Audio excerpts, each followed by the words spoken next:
could it be? But me, your man, Louie Tee, and you're here on Louie's Lurking in the comments. I, of course, am your set man, Louie Tee. Thank you for joining me. So this is the first of many Louie's Lurking in the comments episodes and live streams this off season. We had a video or a live stream that we did. I want to say it was Friday afternoon, Friday evening, and it generated a ton of responses from you. I was actually surprised. It was just me venting, me talking about being frustrated and a little annoyed and perturbed by the things that I'd seen in terms of predictions. The schedule had just come out. Now you're getting all these predictions for the upcoming season. And I think a lot of you in the comment section, you heard, and this happens so often, it's kind of selective hearing. You hear what you want to hear. Look, when you're frustrated, when you're a fan, you're going to say some things. Sometimes you don't necessarily always mean what you say, but I think I was pretty clear in how I felt. Totally understood the fact that no one was buying into this team wholeheartedly. Wasn't asking anyone to. Wasn't asking anyone to buy into this team. I'm not asking for someone to give us 11 wins, right? I'm not asking for people to believe in us after a 5-12 campaign. All I was saying was the amount of respect that should be garnered with a quarterback that is a year removed essentially from taking a nothing organization and roster to the NFC Championship game. That guy, if healthy, with an improved roster around him, should be good enough off the strength of what he's capable of to get you at least 7 or 8 wins. I saw a 6. I think that's the one that did it for me. Saw a 6 and 11. I saw multiple 7 and 10s, which I also think is a bit low, but I get it. I think that coupled with New Orleans and the Giants supposedly being better than us with 8 and 9 records, meanwhile we're 7 and 10, and granted, we play different schedules. That didn't sit well with me either. I'm not asking for anyone to give us anything. No one's giving us anything. Everything that you get in life, for the most part, for most people, is earned. Anything you get in this league is earned. That's the expectation. I was just venting because I felt like it was disrespect. That a team like the Giants, who's 1-0 with a quarterback who's 1-0, yes, they have a new head coach, but why would the Giants be better than us this year? Why? The Saints haven't won anything. They haven't won anything with their quarterback. They haven't won anything. And not that we've won a Super Bowl, but we've been to an NFC Championship with this same head coach, with this same quarterback. I just felt like that's crazy to me. That's nor here nor there.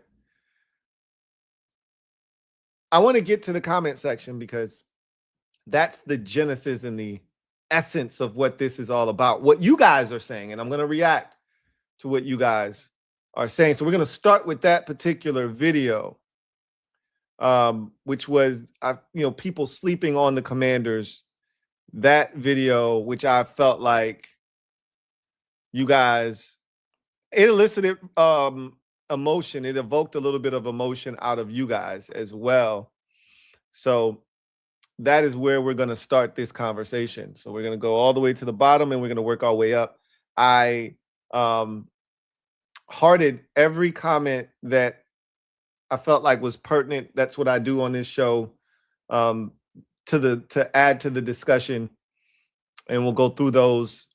And then we're going to have another video that I felt like had another pretty good response in the comment section. That was the 517 video from Sunday. the happy 517, and also the player with the most to prove. A lot of comments there. So we're going to get to that comment section as well. So we start at the bottom down here with Martin Collins, who writes, let's not kid ourselves. Jaden Daniels is our strength and core. Now we got another strength in Sonny Styles. Let's prove them wrong, y'all. Go Commanders Nation. That's basically what I think that's where the genesis of my frustration comes from. Not so much as a lack of respect for the overall team. I think it's the lack of respect for Jaden Daniels. I think that does bother me just a bit. But does he have to prove it? Yeah. And I never said he didn't. And I'm not expecting anyone to give him anything. And that's not what I am proposing.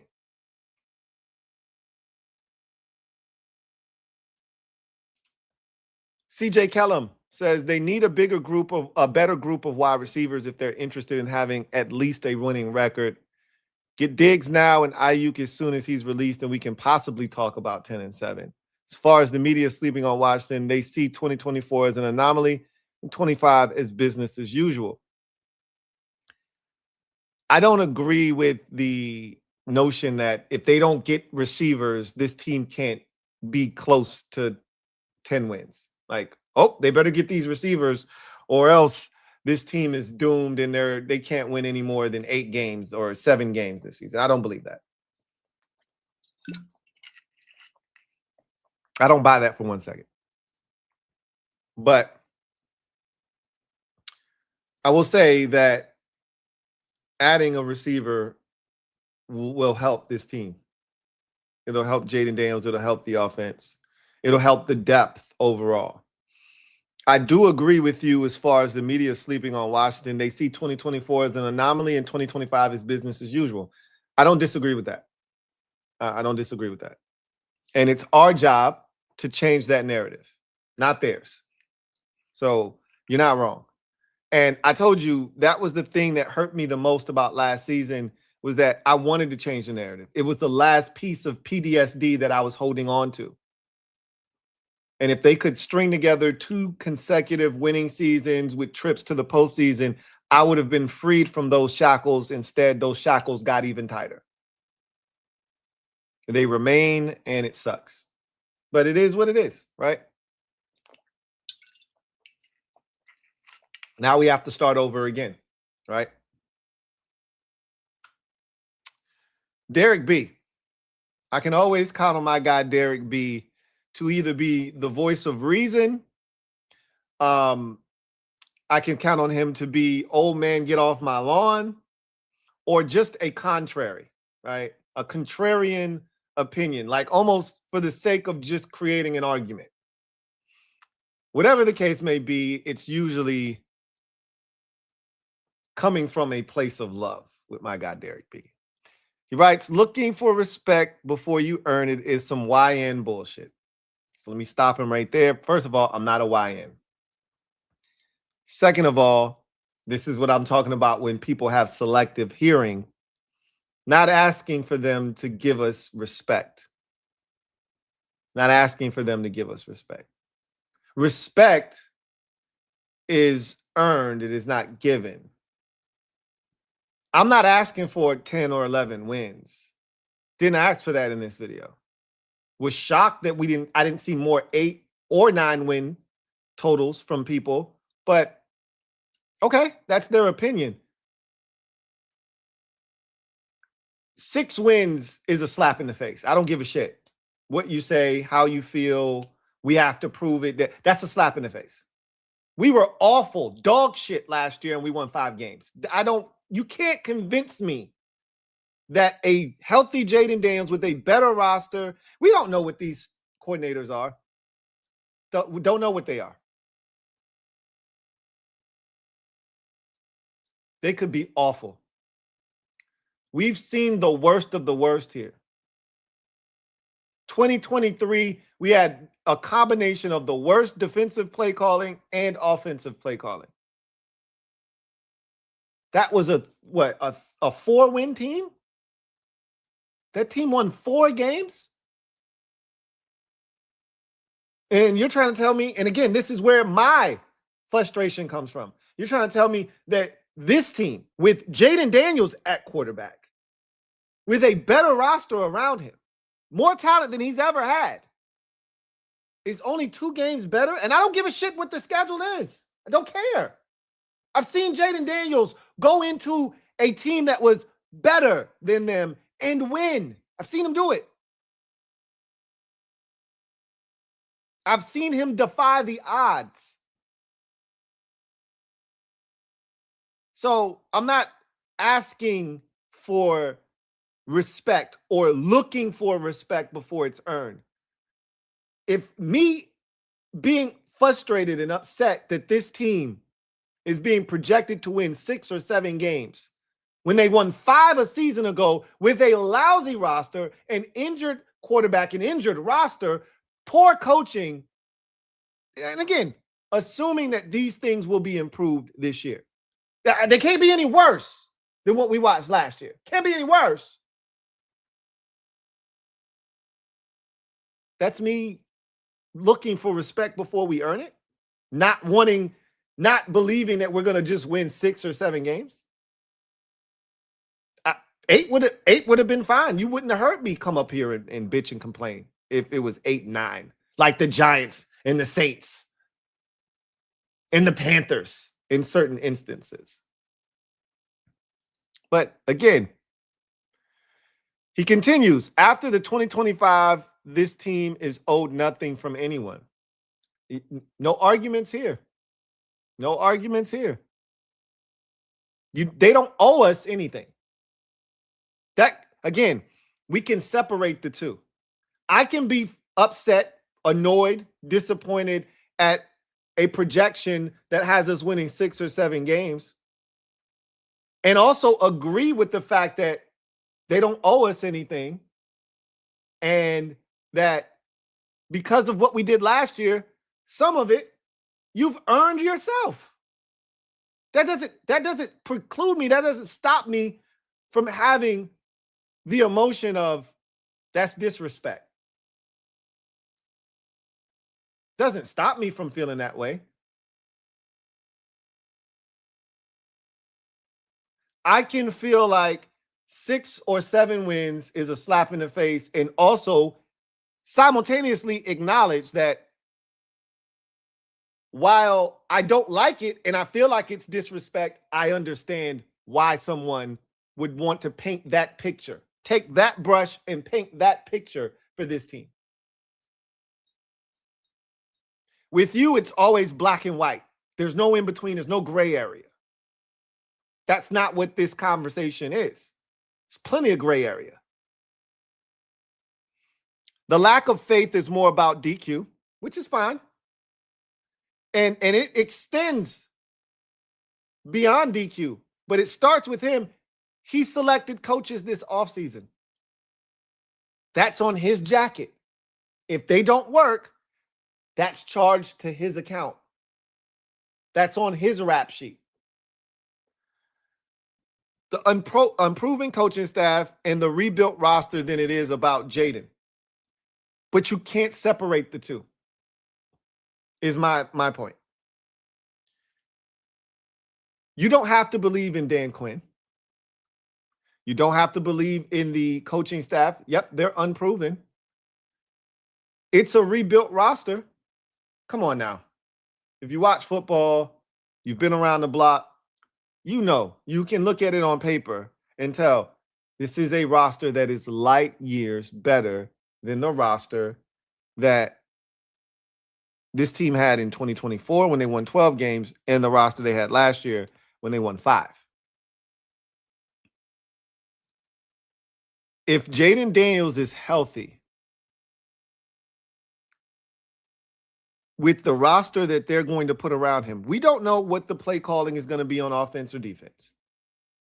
Newsflash, the play calling on offense I thought was great in his rookie season. The defensive play calling, below average. I won't say it was terrible. I thought Joe Witt did a solid job with the pieces that he was given at the time. The bottom line is there's more talent on both sides. And if Jaden's healthy, with the experience that he's gained playing in the league for 2 years now, albeit last year was a bit spotty, we'll call it. I expect him to be even better because of it. They think it'll be more likely Jaden gets dragged down than he elevates the team around him. I believe in Jaden, but the rest will have to show me. And that's fair. That's fair. I refuse to believe that elite quarterbacks allow the roster to drag them down if the talent doesn't continue to deteriorate around them. If they would have run it back with the roster they had last year, you could then argue, he could be in trouble. He could be drugged down by this roster. It's not what's happening here. They're improving the roster around him. All areas. Offense, defense, and special teams. They're trying to lighten the burden that he has to carry on a weekly basis. We're going to see how it turns out. You have every right to believe in Jaden and not necessarily the rest of the roster. You're well within your right to feel that way and believe that while Jaden is capable, is the rest of the roster. That's fair. That's fair. Jake the Light writes, "Nah, Lou, we are a team that has to prove ourselves. It's us fans that always get super hopeful and overvalue our players and team. I'm hopeful we will be better. Yes, I am. But being realistic, even with injuries and JD being banged up, we aren't there yet until proven otherwise." That is a great approach, one that he will be in the minority for taking, because most fans aren't going to be cautiously optimistic after what this is the approach. This is being spoken like a true Redskins football team / Commanders fan that has decades of trauma, right? Don't know how old Jake is. Jake could be 24 years old. All he knows is trauma. That's it. That's all he knows. Jake could be 44 years old. Jake pretty much only knows trauma. Jake would have to be in his 50s at this point.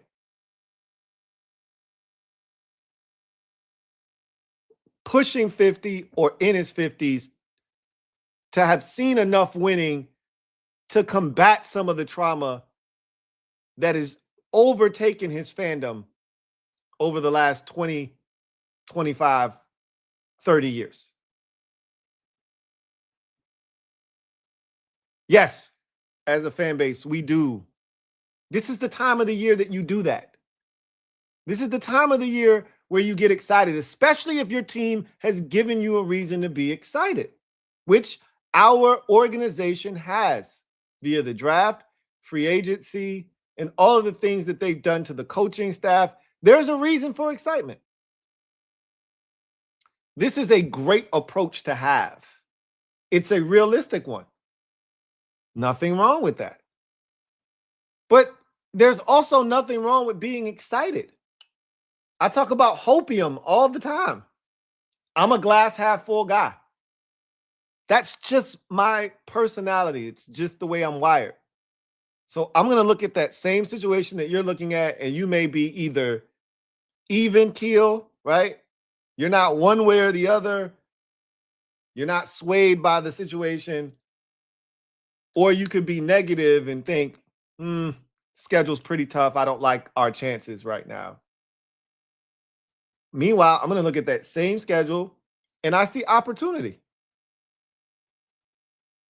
I look at our coordinators. You see inexperience, never called to play.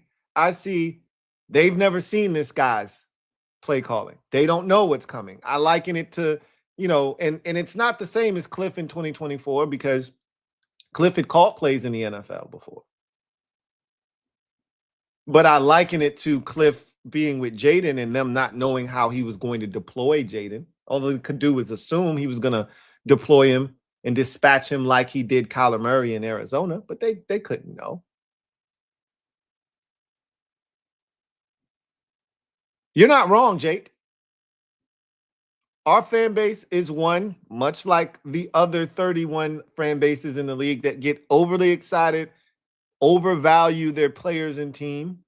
Some less than others, right? Some organizations and fan bases have every right to feel the way they feel about their team because their team usually plays well and backs up their feelings, their confidence in their team. Ours, not so much. But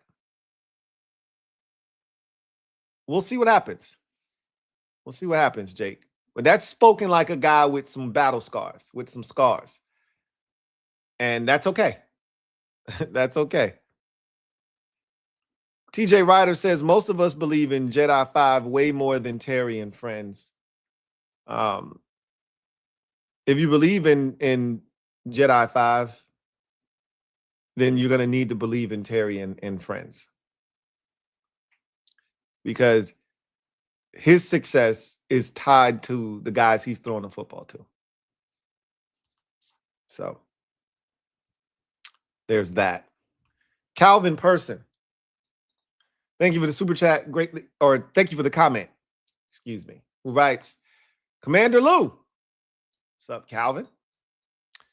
This schedule will put hair on their chest. We could easily start 0-5, and the season is over quickly.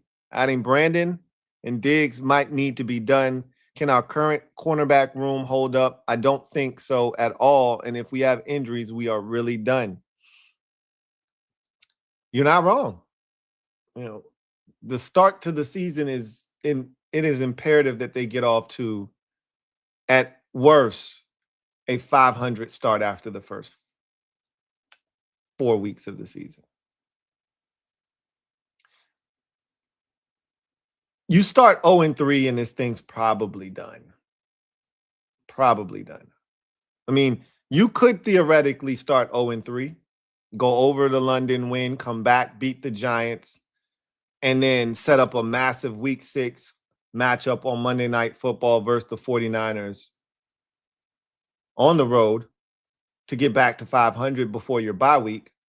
And you'd be going into that bye if you were to win that game, riding a 3-game heater, feeling good about it. But that would be so reminiscent of the Rivera era, right? Starting slow, then having to dig yourself up out of a hole. By the time you dig yourself out of that hole, you got nothing left to continue that momentum that you've built, right? No one wants to do that. 0-5, I mean, 0-5, your season's done. There's no ifs, ands, or buts about that. 0-3, and you're in trouble. You're in serious trouble. You have to win one of the first 2 games.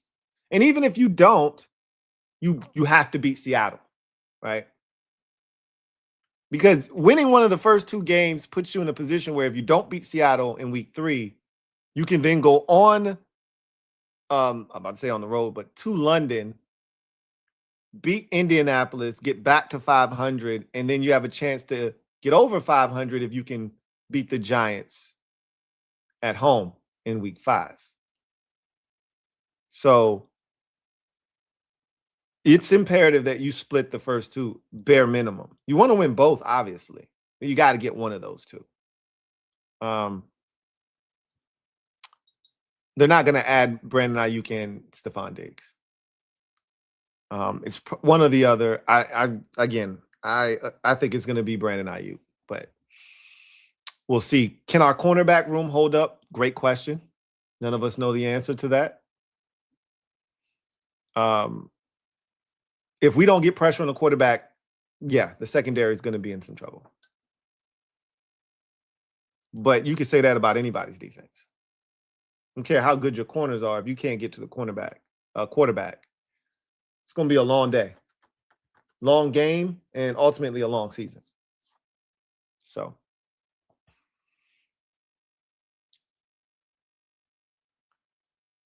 Ronald Tillman. Let me see. Yeah, Ronald Tillman says, I think it's perfectly reasonable to project the Commanders at 7 or 8 wins based on the schedule and inexperience of their OC and DC. I don't have any issues with that. I don't love 7, but I get it. I've talked about that. I get it. Right? 8 was what I was expecting, to be honest with you. 8 and 9. It's the safe thing to do. 7, feel like we're gonna be better than that. But okay, I get it. I get 7. I understand. I don't like it, but I get it. Peters has significantly improved the roster, but assuming reasonable health, the coordinators could undermine the entire process. You are not wrong. That is 1000% factual. You can upgrade this roster. You can have all this talent. If these coordinators cannot maximize the talent that they've been given, none of this shit matters. None of it matters.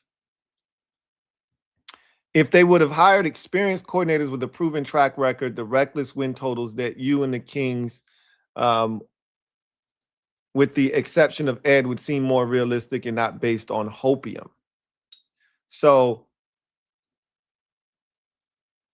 what reckless win totals? I can't speak for any of the other Kings. I haven't given you a win total yet.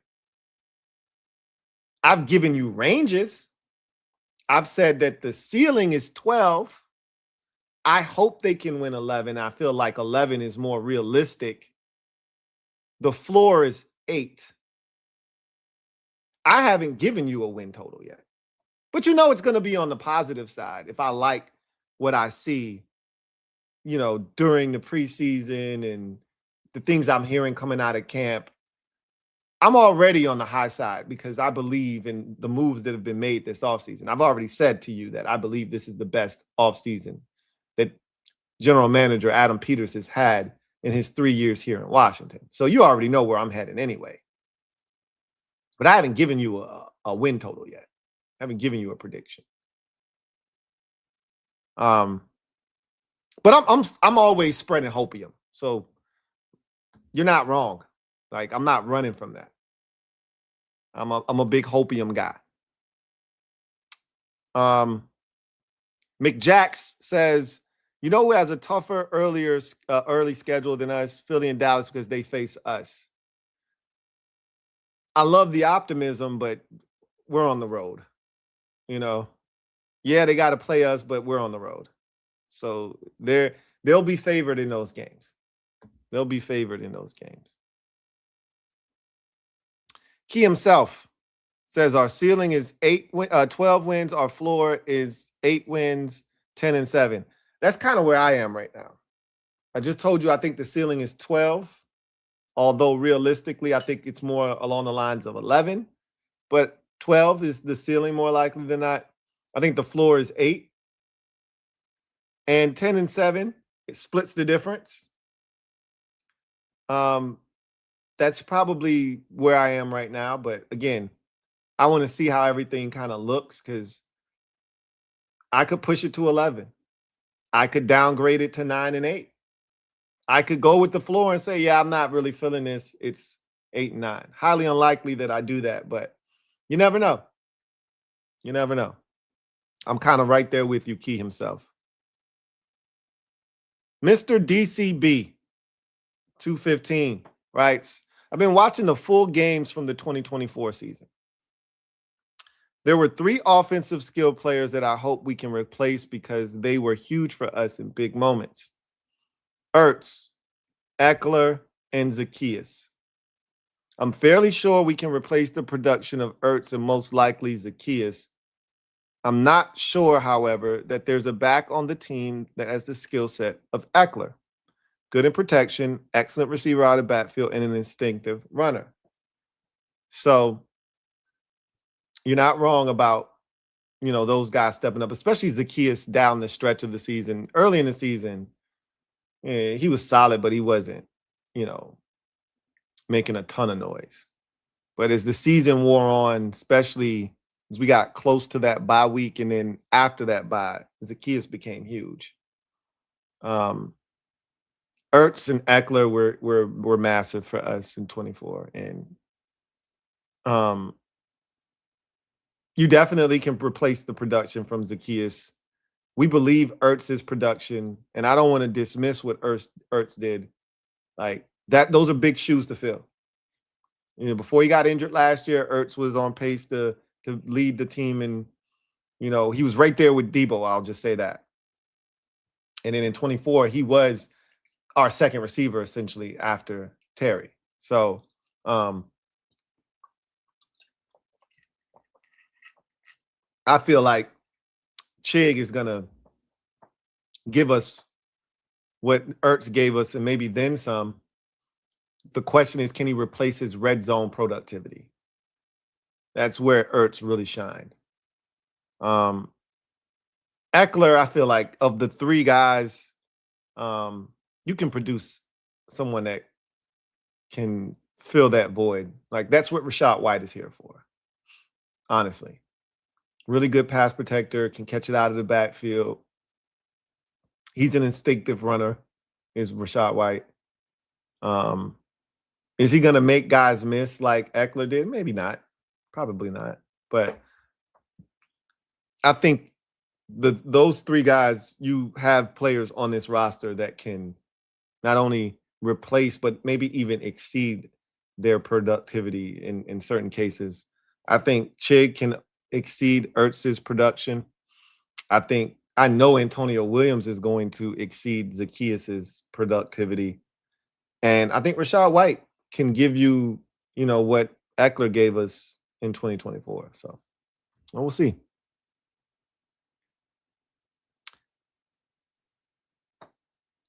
HBK writes, go 1-1 and we will win the division. You start the season off 1-1 and you've taken a step towards having a season. You've taken a step. You go 2-0 and there's a great chance you can win the division. Obviously, there's a lot of football left to be played, but you've taken a massive step in it. Remember, we're going to be done with 80, what? We're going to be done with over 80% of our divisional schedule by week number 10. You would have played the Giants twice, the Eagles twice, and the Cowboys once by week 10 after the Giants Thursday night game. So those first two games are huge in terms of the division. Raymond Smith says, I got us winning 10, but I could easily see us winning only 8 games. Yeah, that's fair. That's absolutely fair. The schedule is tough. The start is tough. There's good teams throughout the schedule. Yeah, 8 wins is definitely on the table, without question.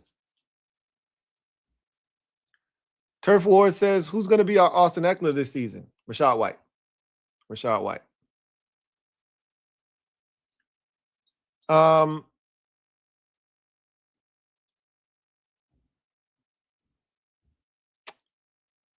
BD is Tyson. BD is Tyson.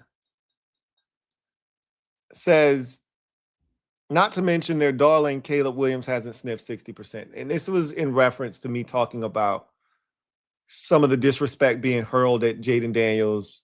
You know, I talked about one publication that brought up him going from almost 70% in his rookie season at 69 and some change completion percentage to down to roughly 60% in year 2. And he said, not to mention Caleb Williams hasn't sniffed 60. We try not to promote false information and falsehoods here.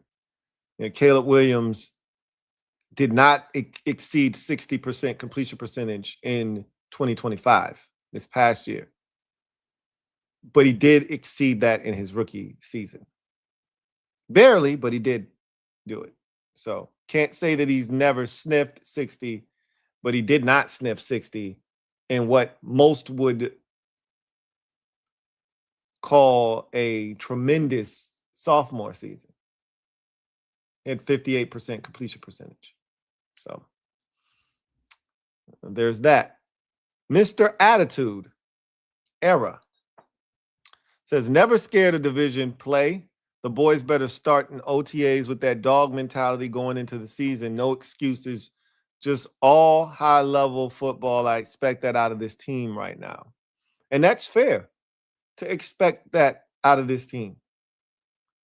Gone are the days of 2024 where we're just trying to figure out if we got a quarterback and let's just see what we have and who we are and let's establish an identity. That's over with. The honeymoon phase is done. There should be real expectations for this team. That's where I think I differ from some of you who, are, we got to prove it, this, that, and the third. I expect them to do that. I'm holding them accountable. I'm holding them to the fire now. No more, well, it's a new roster. No. These are guys you picked. Jaden Daniels is in year 3. Time's a wasting. Let's get after it now. And that's where they are too. They're not looking for any excuses. This organization isn't looking for any excuses. They're not looking for an easy way out. They know they got to go through the shit. They got to go through the fire if they want to be the team and the organization that we all deserve them to be. So yeah, no excuses, just high-level football. That's what we should all expect. Ain't no lie says we can recover from an 0-2 start. No big deal as long as we are competitive. 2 consecutive blowouts would raise a red flag. We'll lose some games, but I don't see us being blown out this season. I mean, that was one of our calling cards in 2024 was, hey, we losing games, but we ain't getting blown out. Our largest defeat in 2012 was week 1 until, of course, the NFC Championship game was week 1 against Tampa. And we avenged that loss. 0-2 is, we can recover from 0-2. I wouldn't say it's no big deal. That's 2 divisional losses. That's a pretty big deal. And 0-2 coming back home for your home opener against the defending Super Bowl champions is no easy feat either. Be a little bit different if that was Arizona you were coming home to, or Jacksonville, even though Jacksonville's no pushover, and that's going to be a tough game when we finally play them. Tennessee, it'd be different if that was your home opener was against the Titans or the Cardinals or the Giants like it was last year. And the Giants aren't going to be a pushover either, right? Neither are the Cardinals or the Titans. But you'd be favored in that game. You probably won't be favored, depending on what happens in the first 2 weeks, obviously. Will go a long way in determining if you are favored at home in week 3 against the Super Bowl defending champions. What kind of start did they get off to, and what kind of start you get off to? But right now, if we looked at the early odds, if there were odds for that game in week 3, and you probably could find those somewhere, I'm pretty sure we're not favored in that game. Okay. And I've said this already. You're probably better off playing in Seattle with Mike McDonald as their head coach than on the road, because they've been road warriors. I don't think we're going to get blown out very often this season either, if at all. But look, whether you lose by 1 or 41, it counts the same. Obviously, it feels different, right? It feels different. But the loss to the Denver Broncos by 1 was the same. It counts the exact same as the loss we had to Seattle in Minnesota. They felt different. They represented something different, but the season was done. With all three of those losses, the season was already spoken for, but they all count the same. So, to your point, though, you go to the link in week 1 and you lose 24 to 20.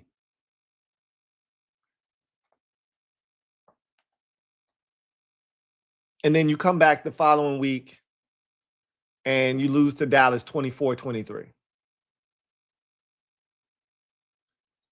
Pain, disappointment, missed opportunities. We'd be talking about all those things, but at least you can say, hey, we were right there. Now we just put it all together, cut out some of the mistakes. Maybe we can win against Seattle. I could see that. I could see that. 11 currency. Right? Everyone is so confident that Jaden will be 2024 Jaden or better. We all know if he is him by our bye week. That's the key to all of this. If Jaden, and I'm not looking for 2024 Jaden. I'm looking for an advanced version of Jaden Daniels, the best version. That was rookie Jaden.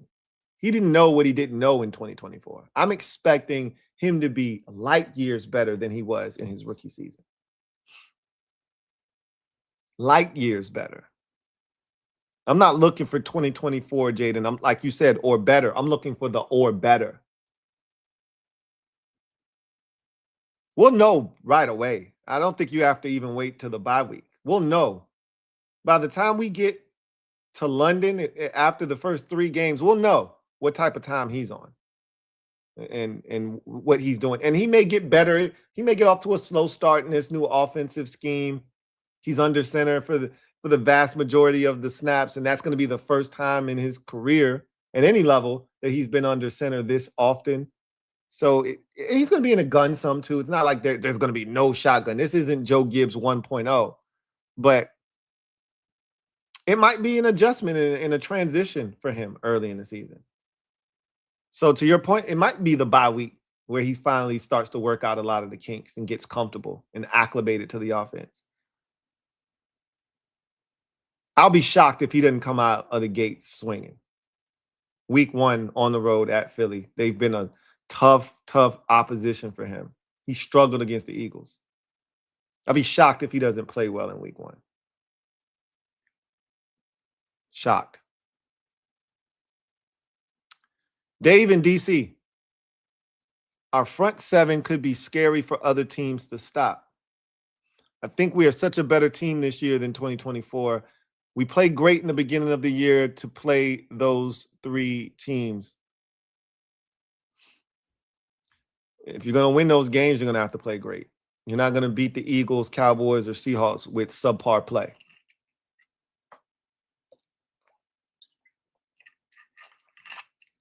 VGK says, I don't see it as disrespect. They're telling our team to prove it, and I agree. Let them prove it. I see 6. There's no way you can convince me 6 and 11 isn't disrespect.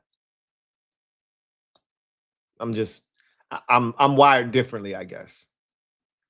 That ain't about proving it. That's disrespect. You say we're 8 and 9? Okay. Go prove that we're better than that. They're going to be better than 6 and 11. They're going to be better than 6 and 11. I'm not worried about 6 and 11. I'm not worried about clearing that bar. 7 and 10? Okay. We'll see. I've already told you I think the floor is 8. So I think you're going to clear 6 and 11. You're going to clear 7 and 10. The question is, how good are you? Can you exceed 8, 9, get to double digits? 10, 11 makes you a playoff team for sure.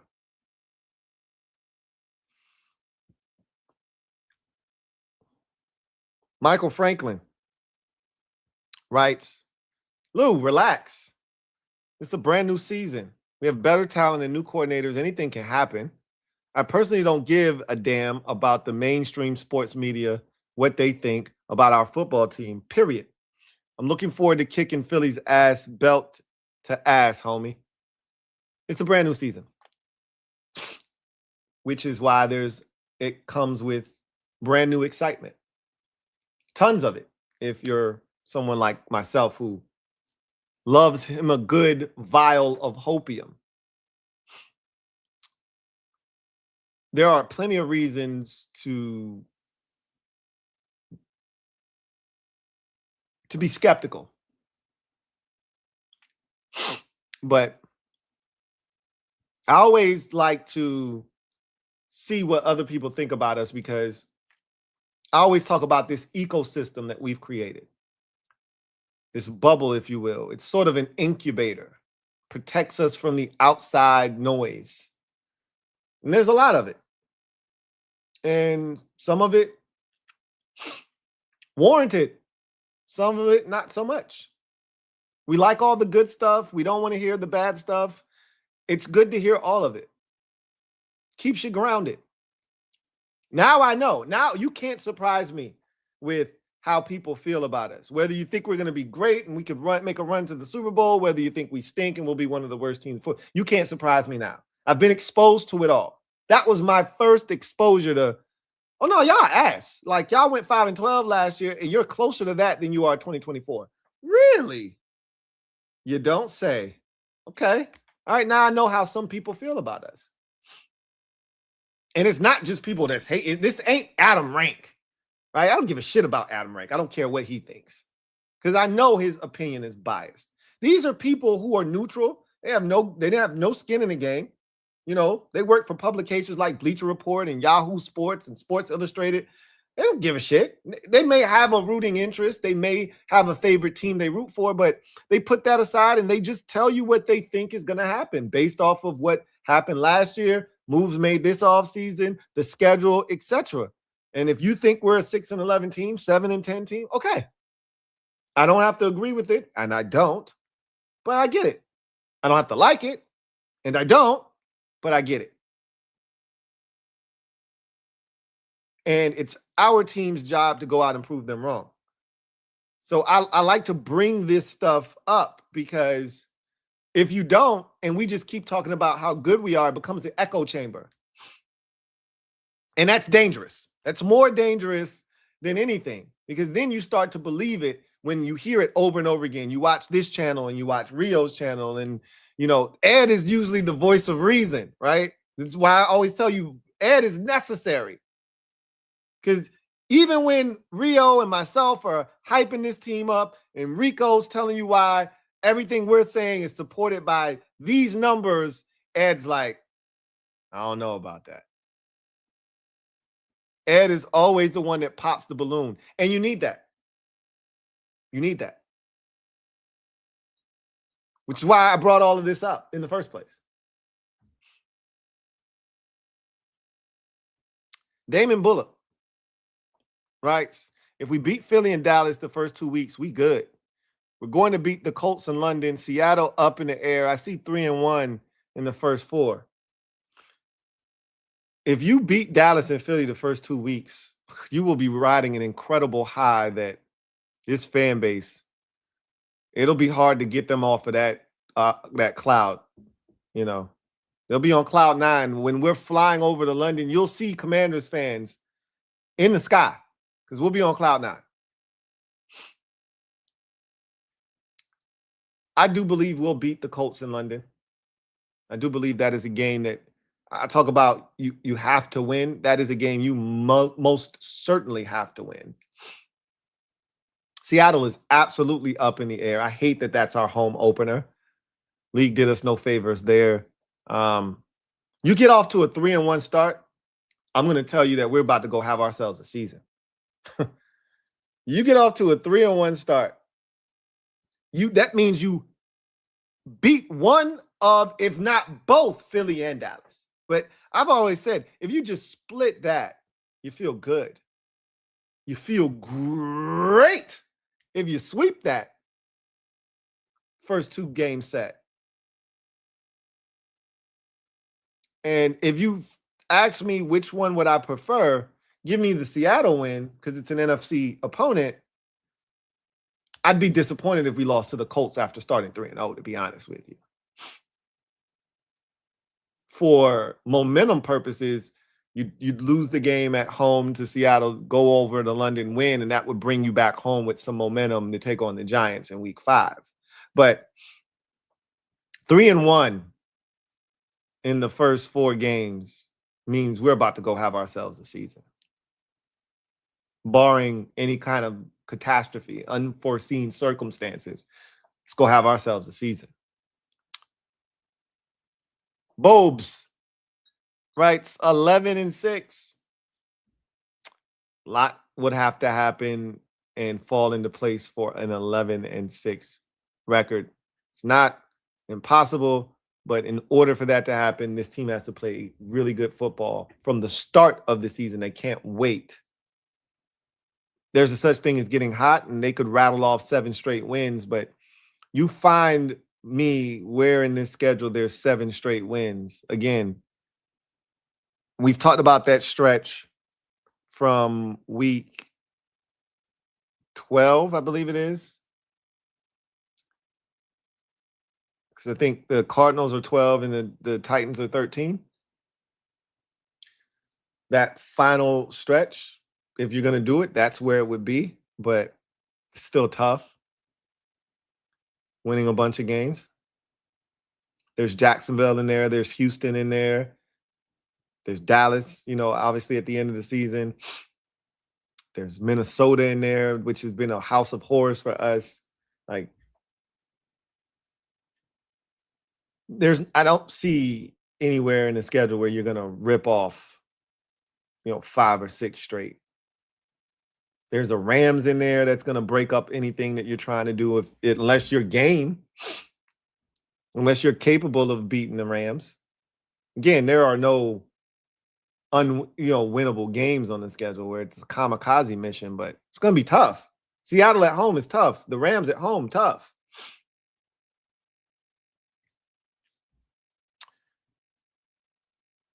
Dejan Shepard writes,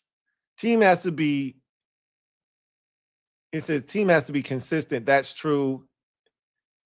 Issue. So team has been inconsistent. That's the true issue. We have been under new leadership for a few years. Let them sleep. The biggest thing is this is the year. This is the year where I wasn't expecting 2024. This is the year 3, where I'm expecting this team. And yeah, there's a lot of changes that I didn't anticipate when they first got here and they were putting this thing together, but so be it, right? Here we are. But this is year 3. This is year 3. No excuses. I'm looking forward to seeing what this team can accomplish. And I'm expecting them to do good things this season. Hoping for great, but I'll settle for good right now. Levi Stevens writes, I, as a Commanders fan, live in a bit of an echo chamber as it pertains to you and the Kings and all the hype. That's dangerous, right? That's dangerous. That's what that's why I try to bring you so many different opinions, vantage points. That's why I welcome when people push back against things that are being said. That's why everything that we're reading here isn't all positive. It's people pushing back against, me being upset and, the notion that this team is being disrespected. I want you to hear this. This needs to be talked about. It's not all going to be positive. And the echo chamber is dangerous because if you keep hearing the same thing over and over again, and if all we say is this team's going to be good, this team's going to be good, this team's going to be good, I'm big on speaking things into existence. And I don't shy away from that. And if the team isn't good, I get people all the time, this is Louie Tee's fault. He's been talking this shit all off season. We're going to be this, we're going to be that. And some people, they fall hook, line, and sinker into that trap. Sometimes. Last year was a trap.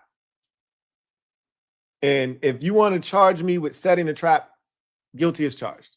Thought we were going to be better than we were. Thought we were going to be better than we were. But I'm always going to lean on the side of positivity, unless it's terrible.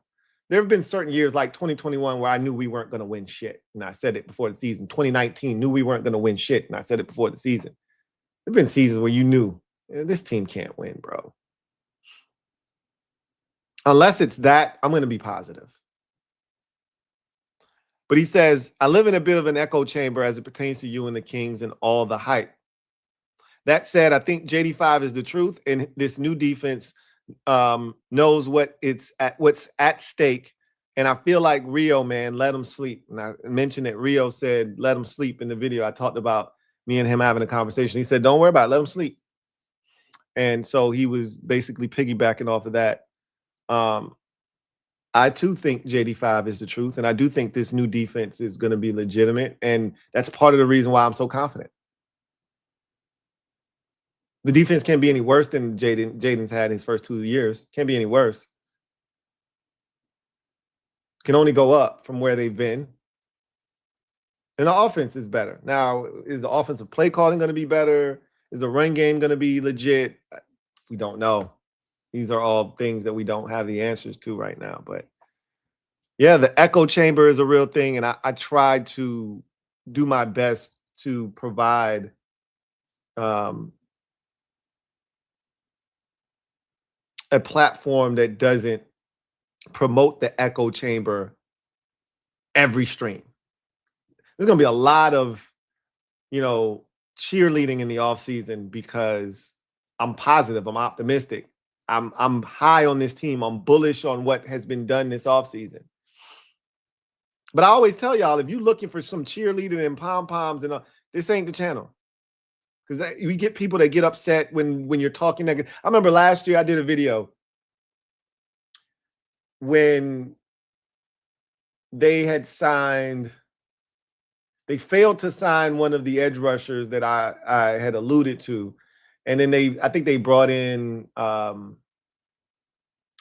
like Dietrich Wise or somebody. Forget who the edge rusher that they brought in at that time was. And I did a video and it said, at this rate, the Commanders will have the #1 rush defense and dead last pass rush. And you wouldn't believe how much vitriol I got in the comment section of that video. Because I'm not cheerleading for the team, because I didn't believe in the moves that were made on the defensive line last year. And you guys knew that. I wasn't hyped on, what they had done. And I wanted them to bring back Dante Fowler Jr. And I thought they blew the layup last year with that. They missed the bunny. Ultimately, we weren't great at stopping the run because a lot of guys got hurt. But before the injuries really took effect, we weren't a great pass rush team. Dorrance Armstrong was having an excellent season, but we weren't great at getting to the quarterback. And I wasn't that far off. We weren't great at getting to the quarterback. The run defense wasn't as good as I thought it was going to be. But again, the injuries, Dietrich Wise getting hurt really hurt us stopping the run. Dorrance Armstrong getting hurt really hurt us stopping the run. But I'm not a cheerleader. I'm optimistic. I'm excited, but I'm not a cheerleader. So I try not to promote the echo chamber, but I do know it exists. And I know I do my part to sometimes have the positivity reverberating off the walls. I definitely am guilty of that. And I'm never going to apologize for that. Never going to apologize for that. With that said, I try to do my best to bring in other opinions so that it's not just the same old, like, if you come to this channel, I'm not big on adding Brandon Ayuk. You go to most other channels, they're all in on Brandon Ayuk. Bring in Brandon Ayuk, sign Brandon. No, I'm good. If they, or excuse me, not Brandon Ayuk, Stephon Diggs. You go to other channels and they're selling you on Stephon Diggs, and that's cool. Because if they sign him, I'm gonna be down with the move. It's just not what I would do. So it's a different opinion, right? B-Rad says, never again will I believe in our success before I see it. That right there is PTSD at its core. Not upset about it. He has every right to feel that way. This team has trained him to feel that way. And last year was like an excruciating knife in his back. Just when he thought it was safe, they got him again. It's like Charlie Brown and Lucy pulling the football out right when he goes to kick it. He ran up to that ball expecting it to be there, and this time he was going to put foot to football. And like always, the team snatched that football out from under him right as he was going to kick it, and he fell flat on his back, and he said, I'm not having it again. I get it. I get it. Team has trained him to feel that way. JWD writes, it's a good thing teams are sleeping on Washington. Let other teams and players sleep on Washington. It's on Washington to wake their ass up, plain and simple. I concur. I second that statement.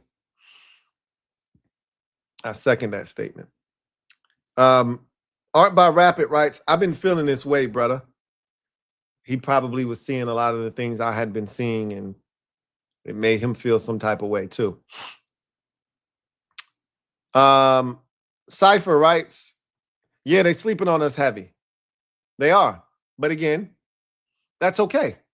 We earn that. We earn that. And I don't mind people sleeping on us. I don't mind it.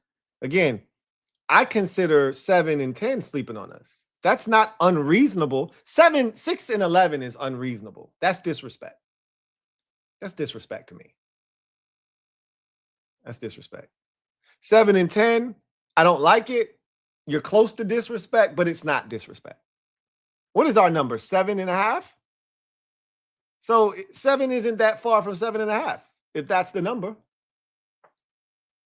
I was expecting the number to be somewhere around 8, right? 8 and 9 for a lot of these predictions. It's all good. Let them sleep, as Rio said. Jay Bryant, Agent of Chaos, writes, gonna be honest, I do think it's disrespectful. I think it's a reflection of this of the questions this team has. Does the offense fit JD5? That's a great question that we really haven't talked about. Has the O-line tangibly improved? I don't think the O-line was the problem last year, so I don't think that it needed to tangibly improve. However, I do think it has improved because Samuel Cosme will be healthy this upcoming season going into training camp. He will have a full off season, right? You have a guy that is proven that he can play at left guard. We're not going into the season with question marks at left guard. Now, there is a battle. There is a battle. There is a battle, but we feel confident that whomever wins that battle is going to be able to play. Are we rock solid at center? Probably not. Probably not. Are we capable at center? Yes. Yes. I think the offensive line is probably net even right now going into OTAs. Josh Connolly's development will go a long way in upgrading this offensive line. A healthy Cosme next to him. And then whoever wins that left guard position could, be an elite line in front of Jaden, assuming that the center position is rectified. And Allegretti could be excellent. Allegretti could be basic. I think he's going to be average, maybe to slightly above average. We'll see. Is the DC running his scheme or DQ's scheme? I think we already know the answer to that. He's going to be running his scheme. DQ didn't bring Durante Jones in here to run some version of Dan Quinn's defense. And what are they doing about wide receiver 2? There are some big questions. Let's be fair. If it's DQ's defense, and it's not, secondary might be a problem. It would have been, which is why if they were still running some form of what DQ was running, they could have rectified that with free agency because there was a lot of corners available. They chose not to, which tells us that they're running Durante Jones. They already told us they were running Durante Jones. And DQ told us he's running his scheme. He's coming here to run his scheme, implement his scheme. That's why they went and got the players that they went and got. The pass rush should be better. Sonny Styles is a great addition, but the defense he is running might not be fair to him. Can you keep guards off of him to let him flow to the football? They should be able to. That's why you went out and got all the guys that you brought in here. The Tim Settles of the world and the Charles Omenahus and the Dietrich Wises. They brought in all these big-bodied individuals so that they could keep these offensive linemen off of Sonny Styles and let him do what he does best, and that's go track the football. There's a lot of things that need to go the right way. That's why there are questions. We won't know until games 1 and 2. The Eagles will test the O-line. Hurts should take a step back. Dallas will test the defense. I agree with both of those. The Eagles will test the offense as a whole, right? They can threaten every area of the field. So if there's a weakness, we will know. And once it's on film, the league will know. Again, I agree with that whole back portion of that second paragraph here. I agree with all of that. Eagles will test the offensive line. I'll even take it a step further. So they're going to test the entire defense. Hurts, theoretically, I won't say he should take a step back. He could take a step back, with all the changes that have been made. Dallas is absolutely going to test this defense with all the offensive weaponry that they're going to be able to put on the field. They can threaten every area on the field, which is true. And if there's a weakness, we will know.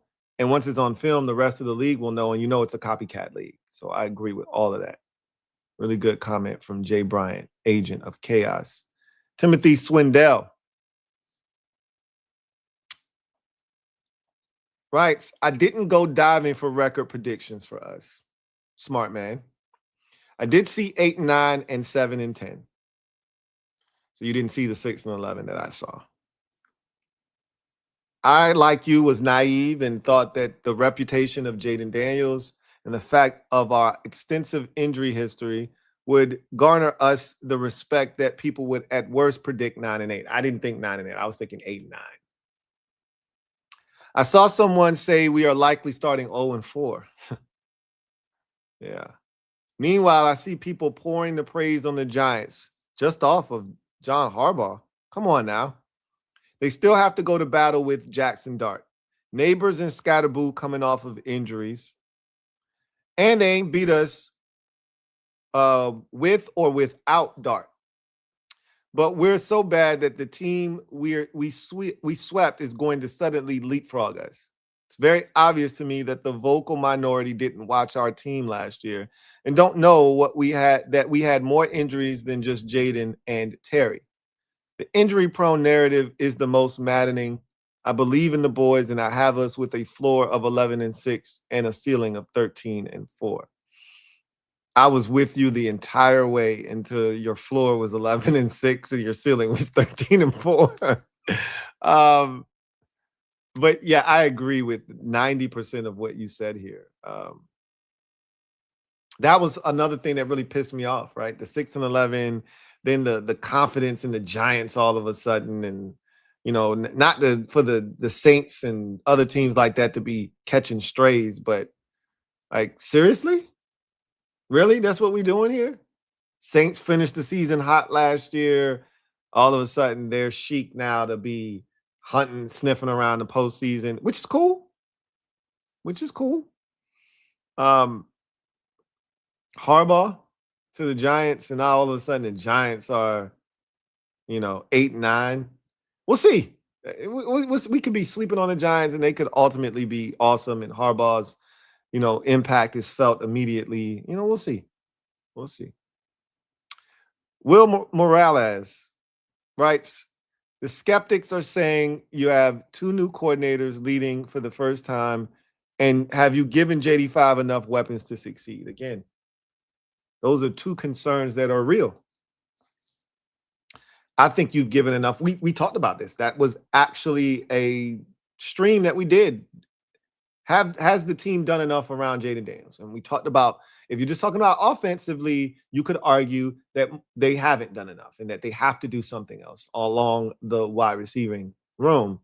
But if you're talking about overall, the overall body of work that has been done this offseason, yes, defensively, offensively, in its totality, yes, they've done enough around Jaden. You could argue. Skins fan 215 or 2155 writes, got me pumped, let's effing go. Yeah, I was definitely in my feels in this video. Energy was definitely up. Matthew Ryan says, thank you, Lou. My brother tripping saying how we gonna win more than 6 games. The absolute disrespect to Jaden alone in that comment. Like, yeah, I don't know what your team your brother's a fan of, and I think I've seen one of your videos before, and you know, one of you, I'm looking at the thumbnail, is a Bears fan, the other is a Commanders fan, but and that could just be hate. If he's a Bears fan, he wants to see Jaden. I'm shocked. One of the things I was talking to my wife about this not too long ago, is just how much hate we get for Jaden Daniels from non-NFC East. We understand that nobody in the East wants to see Jaden succeed. I'm shocked at how many teams outside of our division and even our conference have a gripe with Jaden, want to see him fail. I don't know if it was too much success too fast for some people or what, but the amount of hate that you see for Jaden is crazy, I feel like. And maybe I'm biased because I'm a Commanders fan and I see it all and I hear it all. And maybe other quarterbacks get some of that same hate too. And I just don't see it because I'm not checking for it. But I just don't feel like that was the case with some of these other dudes. But I think I was talking to my wife and I think I parsed it out. And this might not be true, but I think I parsed it out. And the conclusion I came to was that nobody wants to see another quarterback added to the elite list of quarterbacks. Because right now, there's 4 guys, right, that are truly elite. And then there are fringe guys, and there's someone like Stafford. You want to throw him in there, go ahead, right? And just won league MVP, you know, won a Super Bowl 2 years, ago, won the league MVP this past year. He's been phenomenal for the Rams since getting with Sean McVay. And then his career before he got to LA was phenomenal. And he's a Hall of Fame quarterback. And if you want to put him in that elite conversation as the thumb, as I like to say, the thumb, because there are 4 guys that there's no question, if they're healthy, they're elite, right? Josh Allen, Lamar Jackson, Patrick Mahomes, Joe Burrow. Those are the 4. You can't question that.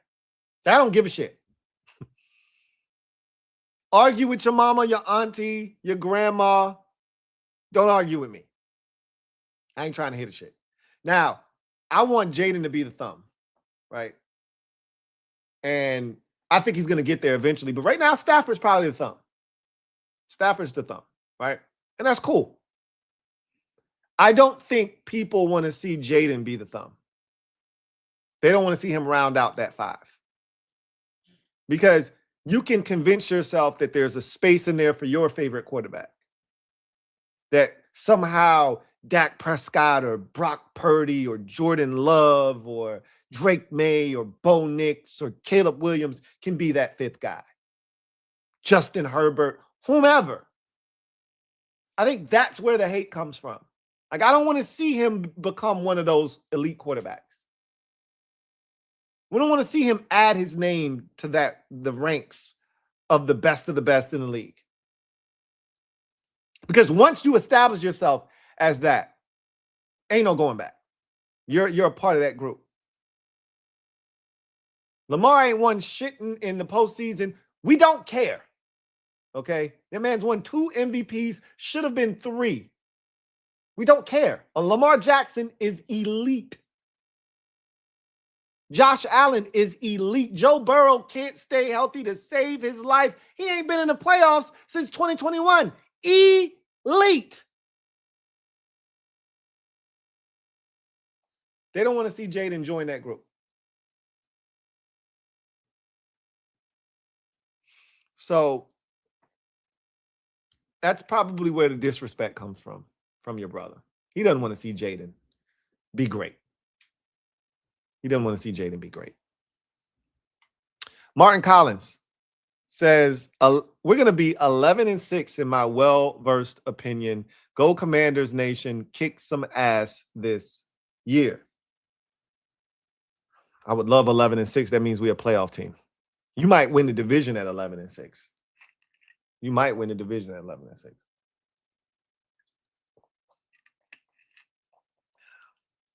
Darren B writes, we're going to be spanking shit next season. Just rewatch the Ravens game, JD's rookie season. His reads at the line are remarkable. And I just hope he shows the growth this year. And I'm anticipating that he will, that we need from him in order for him to take that next step. All right.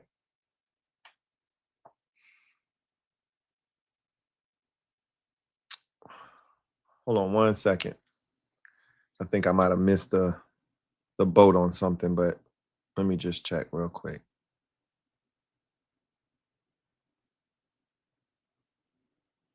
Oh, no, I didn't. All right. I have a reward on that I have to use in the next 38 minutes or it'll go away. So I'm going to use it real quick. Give me 1 second. I just thought about it while I was talking to y'all. Oh, I hit tonight. We're going to get to that in a little bit. What a basketball game, huh? We'll save that for when we get to that portion of the show. But let's see here. Let me put together a quick little ticket and use this this joint that I have real quick. And then I'm gonna get right back with y'all. I apologize for this. There's some real N-word stuff that I'm doing right now, but it has to be done. It has to be done. All right. Let's see. Yeah, that. I think De'Aaron Fox is gonna play in game 2. How effective will he be? We'll see. How about Julian Champagny in game 1? He was outstanding. Let's see, him hitting 2 threes. Is that worth more than him scoring? It's probably in the same vein. Yeah. I'm going to just take him on 2 threes, actually. I think that's going to be worth more. That's how he's going to score his points anyway. We being honest. Keldon, 5. Shea going to try to go off in game 2 now that they lost. I got Shea for, he going to score 30. He shot it poorly. You know what? I'm going to respect this Spurs defense. I'm going to respect him. He got to go earn it. I'm going to give him 25. He probably going to score 30, though. Jay Will played well. Chad is a hoe. I'm going to leave him off the ticket altogether. Chad is such a hoe. You're going to have to earn my respect again. AJ Mitchell. I told y'all the other day that it was interesting. The guy that I felt like was the most intriguing was AJ Mitchell because Jay Will was back. Where would AJ Mitchell fit in? He didn't. He didn't want to shoot. When he did shoot, it didn't look comfortable. I needed him to score 5 points. The man scored 4 points. Him and Chet, 2 overtimes. Chet was at 8 points. AJ Mitchell was at 4 points. I needed AJ for 5 and Chet for 10, and I would have cashed 2 tickets. And I got 2 overtimes. All fourth quarter, AJ Mitchell hits a 3. What I thought was a 3. He had 2 points. He stepped on the line like a dodo. I could have punched AJ right in the side of his temple. Anyway, I'm leaving him off the ticket too, because I really don't know what to make of him. Alex Caruso ain't going to do what he did last game. He's not going to do what he did last game. But he is going to be impactful. I'm just going to, because I think they're still going to force him to knock down shots. I don't think he's going to knock down that many shots again, but I do think he's going to knock down some shots. All right. And then I'm going to go get Wemby for some rebounds. And then we're gonna call it a day. Maybe 12 boards. Champagne. He be grabbing some boards too. Ooh, you know what? Let me go to alt rebounds for a second. I'm coming, y'all. I'm almost done. All right. Go get you for 3. Go get you for 3. Go get you for 3. All right. We're good. All right. Let's get out of here.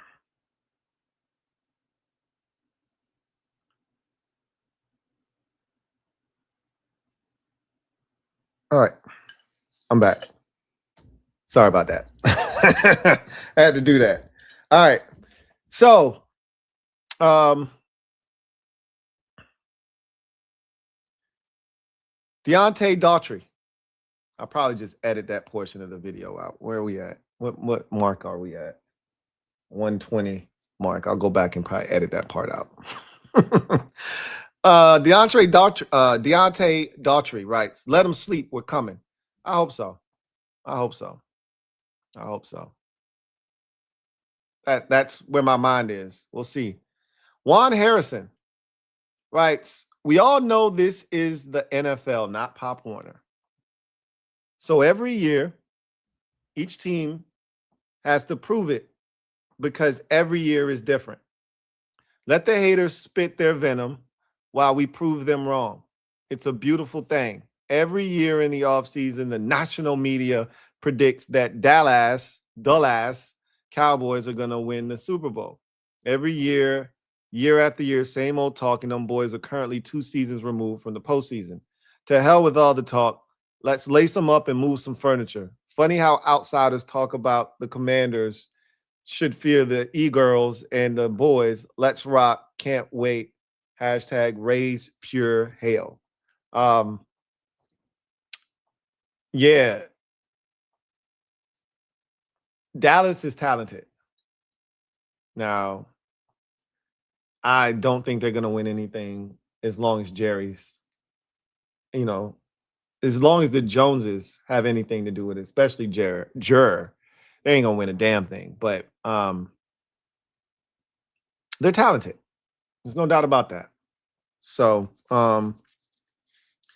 every year, you do have to prove it. Every year is its own entity. There's certain teams that we know are really good, right?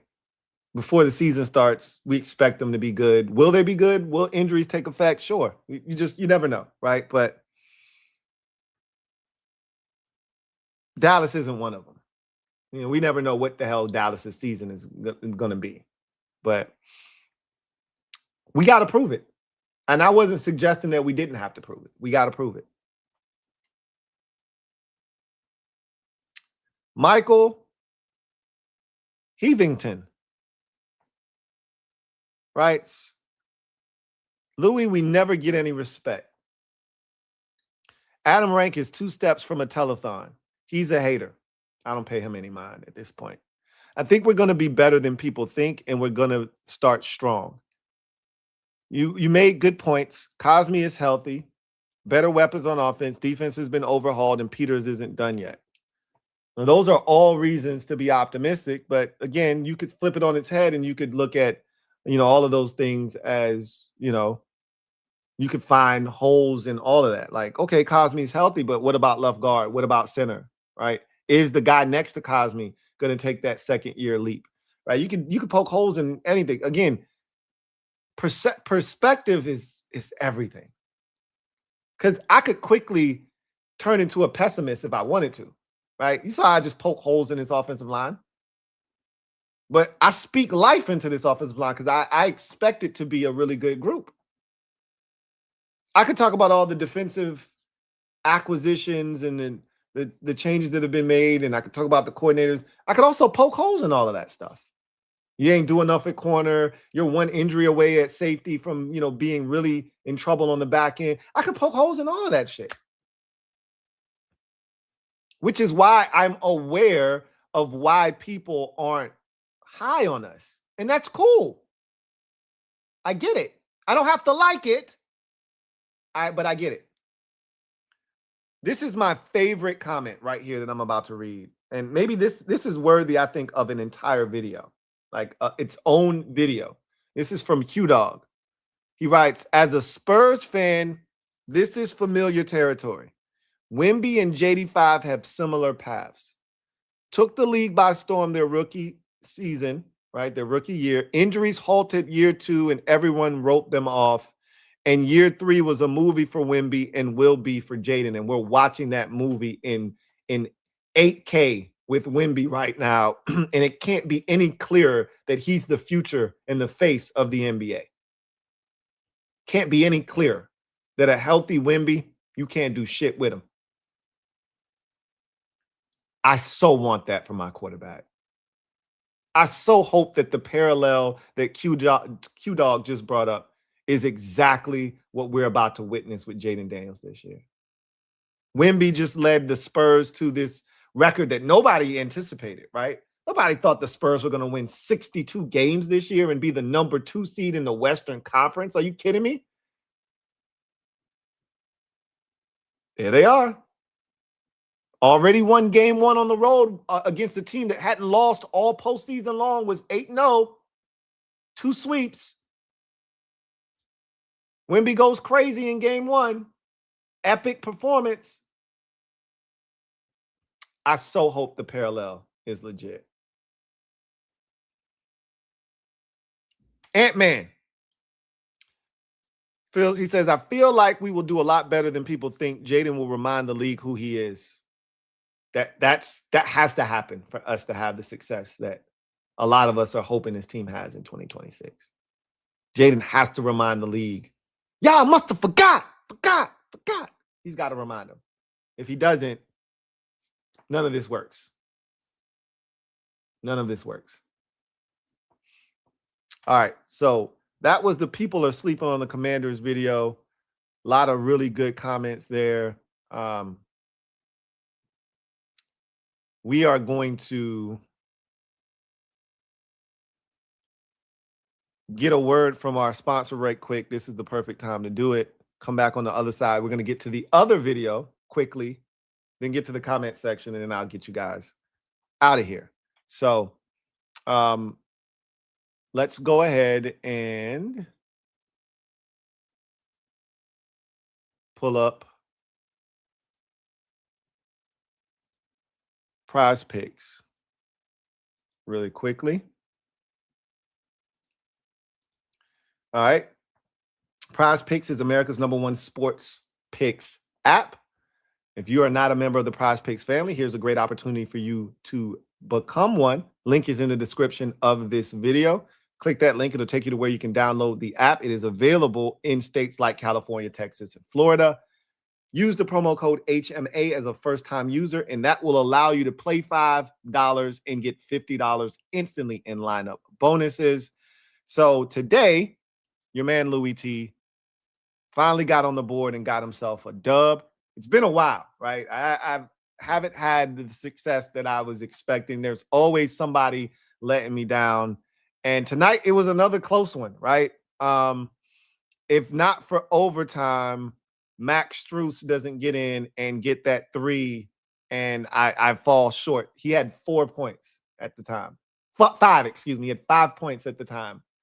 And I needed him for 5.5. And I was like, oh, that's another ticket down the drain. Cavs were up by a gajillion. Strus had gone to the bench. He wasn't going to come back in. And he didn't even play down the stretch. He didn't play in overtime, and that was because of Sam Merrill. And what did I tell y'all going into the game? I said, Sam Merrill is a shooter. And he almost hit that shot at the end of regulation to win the game for the Cavs. I said, he's going to continue to shoot the ball. I think the Knicks haven't, they're going to sag off of him, and he's going to have opportunities. And he had opportunities in this game, and he knocked down some shots. He missed some open looks too. but he knocked down 3 of them. Hart rebounds. I was disappointed.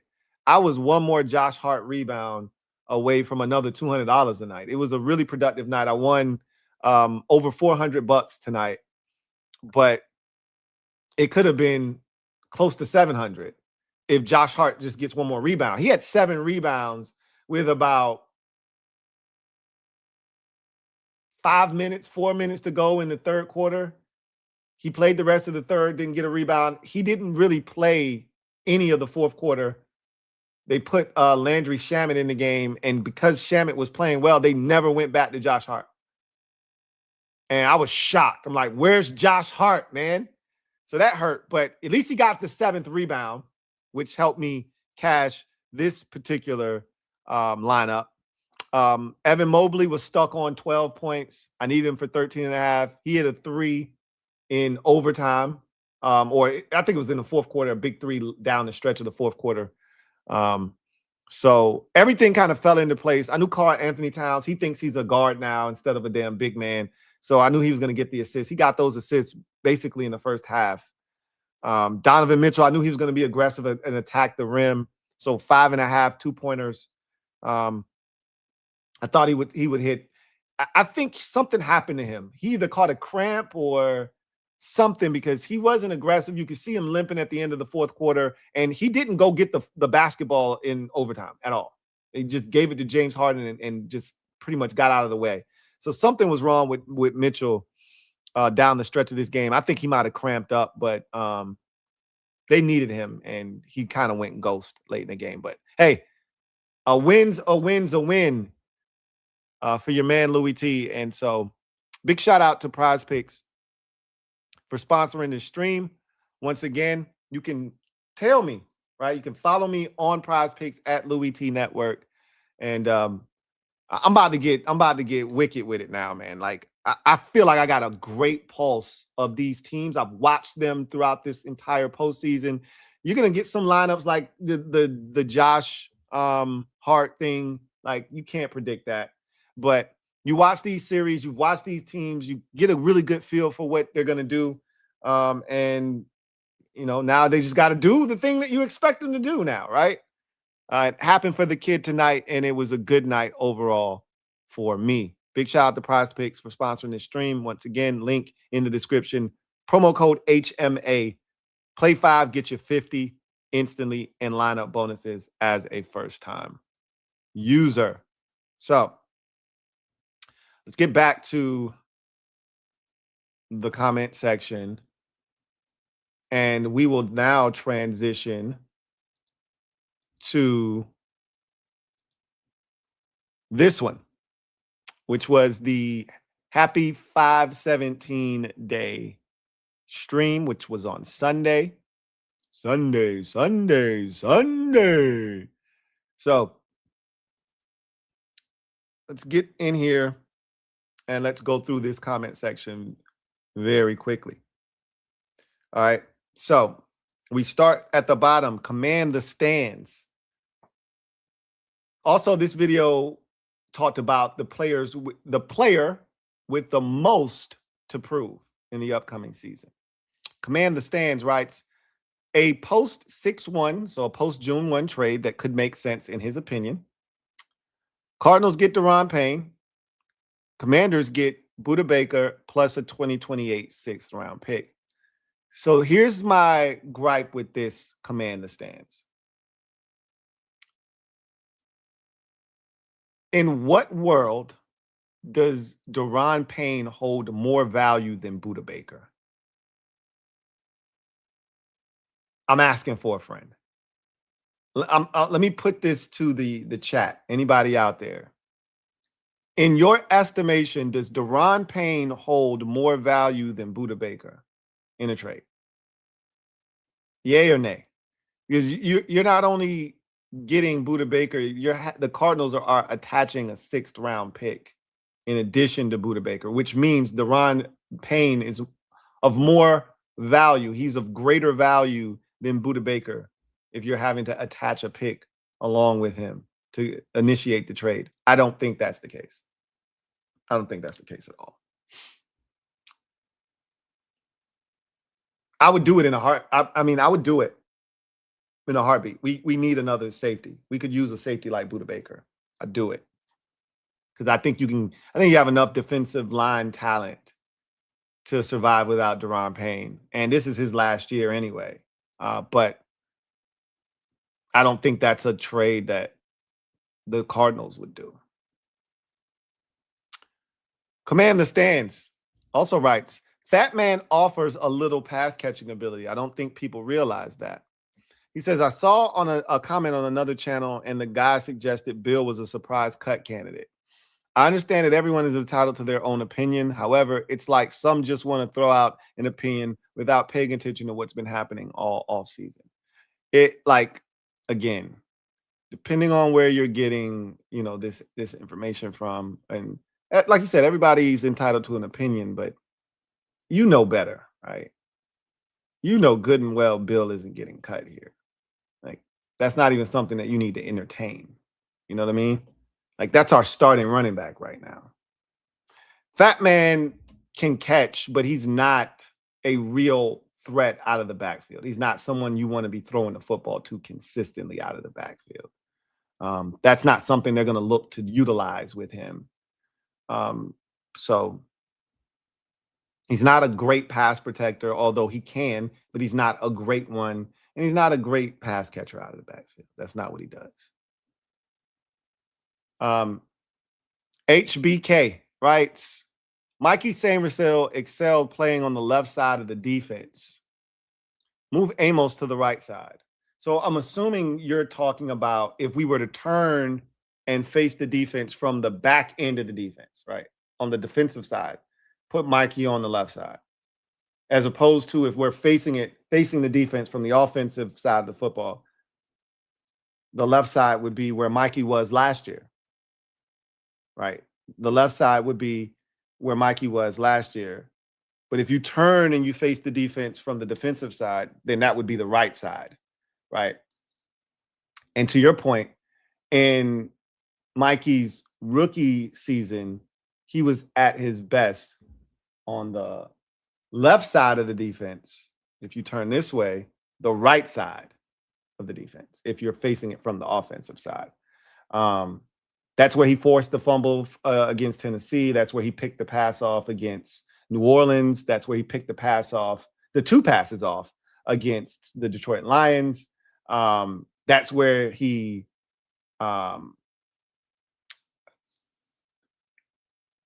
now he played well on the left side too in his rookie season. That I want to say the AJ Brown first Eagles game was on the left side or the right side, right, of the defense. But I don't know if that matters or not. Some guys are more comfortable playing on certain sides. Maybe he is one of those guys. I don't know. If they decided to move him back over there where he was more successful, I wouldn't be opposed to it, and I would understand why they did it. But I don't know if that necessarily needs to happen. But I get where you're coming from. DJ says, sorry about your picks, Lou. Game 7 was not on side nothing hit. Yeah, Game 7 was such a disappointment. I was blindsided by that Game 7. He's talking about Cavs and Pistons. Didn't see that coming. Did not see that coming. I got a little bit more basketball talk in me, but we'll get through this first. Anthony writes, hey, Lou, if Chason goes out and puts up 15 sacks, do you think it would be sane to let him go? So I had said this in the video. This is what Anthony's referring to. I had said that I view Chason, K'Lavon Chason, in a similar vein of Deebo Samuel last year. He's a hired gun, right? Deebo was a hired gun in 2025. They traded for him, traded a 5th-round pick for him, gave him some guaranteed money on a 1-year deal, had no intentions of re-signing him no matter what he did. I don't think he would have been back. But had he stayed healthy, had he played, well throughout the season, he might have been back here. But it always felt like they had no intentions of spending, 2 contracts on 2 30-plus-year-old wide receivers. That's not good business, right? You just gave Terry new money, and I doubt that they were going to turn around and give Debo, who was also turning 30 years old, new money as well. That doesn't seem like smart business. So I always felt like Debo was a hired gun. 1 year, that was it. I feel like Kayvon Chason is in the same boat because you just gave Adafi Owe $100 million. I highly doubt that you're going to turn around and spend another 60 on Kayvon Chason next year, right? Now, Kayvon Chason goes out and gets 15 sacks. I mean, are you going to be able to afford him? Because you got to pay Jaden next offseason. So you theoretically you have the money, but at some point, always going to be making this ridiculous number. This high number, and Chason would be making a high number, and then Jaden would be making an incredible number, and that's not where you want to be. Terry's going to be making a lot of money. That's not where you want to be, right? You don't want to overinvest into any position outside of quarterback. So I find it hard to believe that Kayvon Chason will be back. 15 sacks, you got to have a conversation about trying to bring him back. What would be ideal is if he had like 9.5, 10, 11.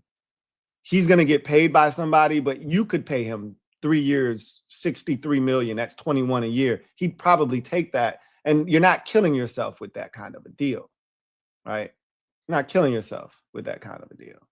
Whereas he goes out and gets 15 sacks, someone's going to pay him the Adafi Owe contract you just gave out. And you can't do that, right? You can't do that.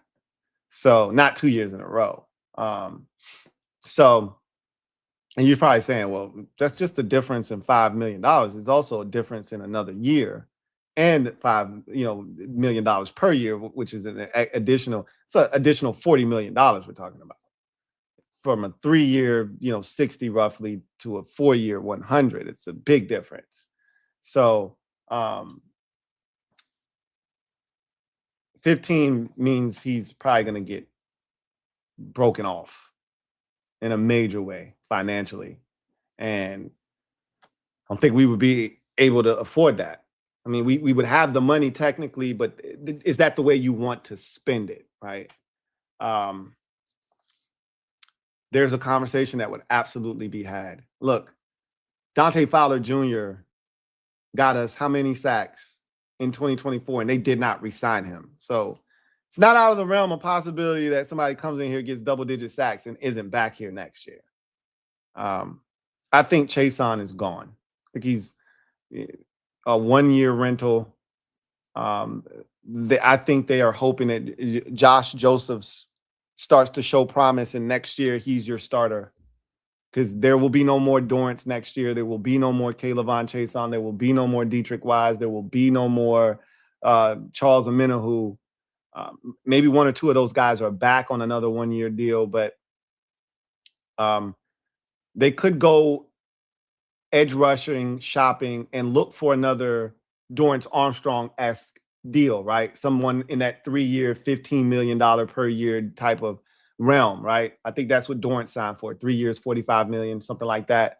That's what I think they might go looking for. And if Chason gets you 9.5 sacks, you may be able to get him back on some 3 years, 45, and they would do that. They would absolutely do that in a heartbeat. That's what you should be hoping for. If he goes out and gets 15, you're probably not gonna be able to afford him. So we'll see. I am sticking to my guns though. I think he's a 1-year. Like, I think they're hoping that they see enough from Josh Josephs that he slides into the starting role and you don't have to spend any more on that position until you're getting close to the end of the Adafi Owe contract. So we'll see what happens. TJ Ryder, I like this one before I was doing the show, but He says, logs into YouTube, sees LT video about 17, streamed 17 minutes ago on the 17th, clicks video. I thought that was pretty cool. Here's our guy, Derek B. You know, I love Derek B. He's my guy. And Derek B writes, so he is obviously not a massive De'Ami Brown fan. And I probably brought De'Ami Brown up when I was talking about the receiver position. I don't think I talked very, much about De'Ami Brown in this video, but anytime I bring up De'Ami Brown at all, this is the response it elicits from Derek B. De'Ami Brown stinks. He was a bust for 4 seasons before he left, and he was a bust with the Jags last year. He stinks.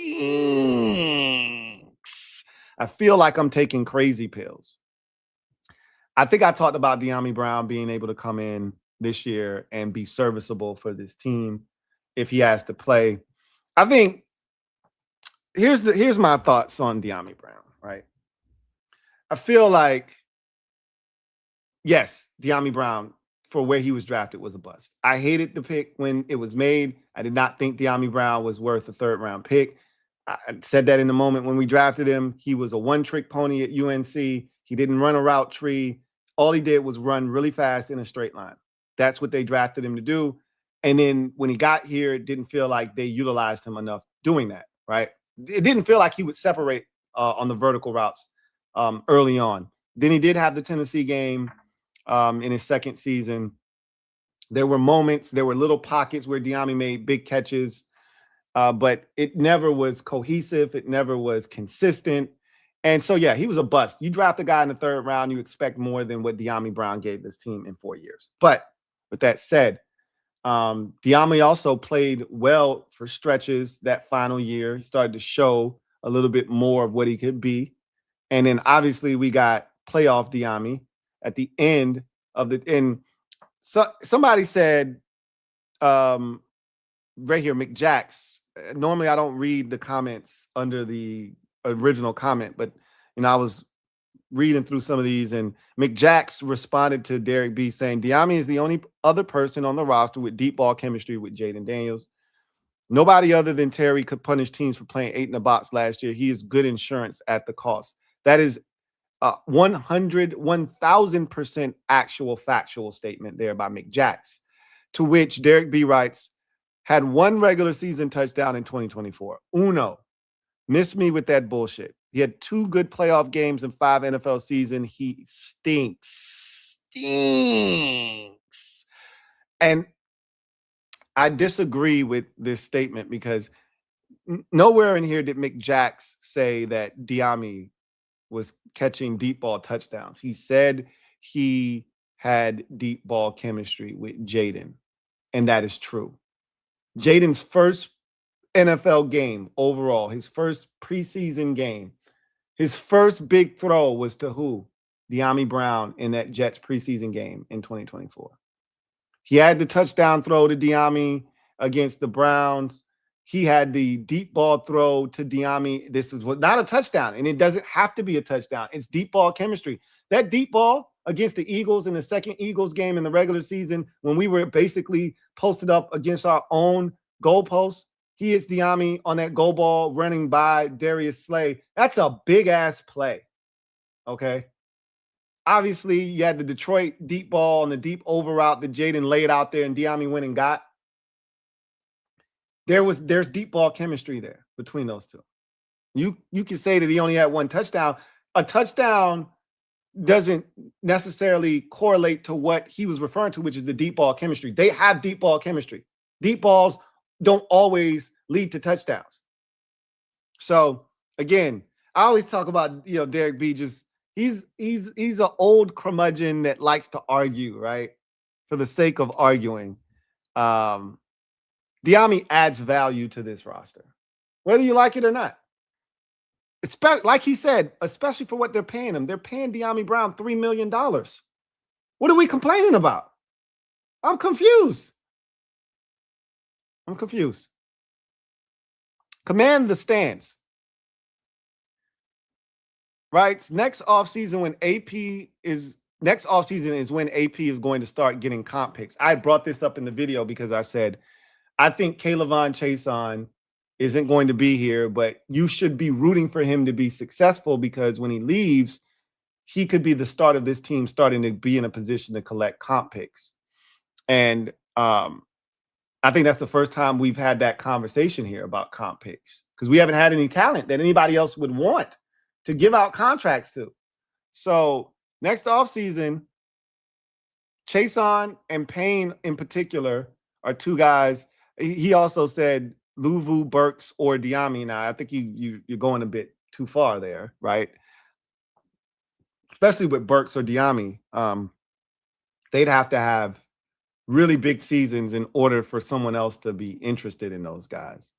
But Luvu, if he has a bounce back year, and we're right now arguing how is he going to get on the field, but if he has a bounce back season, somebody might pay Luvu a solid deal, like a 3-year, $30 million deal. I think he just got that from us, though. It was 3 years, 36, I believe. Nobody's paying him 3 years, 30, right? It could be 2 years for 20, right? 2 years, 18, which is solid money. You couple that with a Payne deal. If Payne balls out this year and goes somewhere and gets a 4-year, $80 million deal, and then Chason kills it, and he goes out and gets a 3-year, $72 million deal, we could be in line for a comp pick or two in 2027, right? Or 2028, excuse me. So that feels good that we're starting to have those. It means our roster is in a different place. It's in a different. What if Dorrance Armstrong comes back and is really solid, and he ends up getting a solid deal from someone? Like, there's going to be a lot of guys. Charles Omenihu who could leave, end up, getting a solid 1-year deal with somebody next year, et cetera, et cetera. There's going to be a bunch of guys that could help us land a comp pick. We'll see. The roster is full of quality NFL players.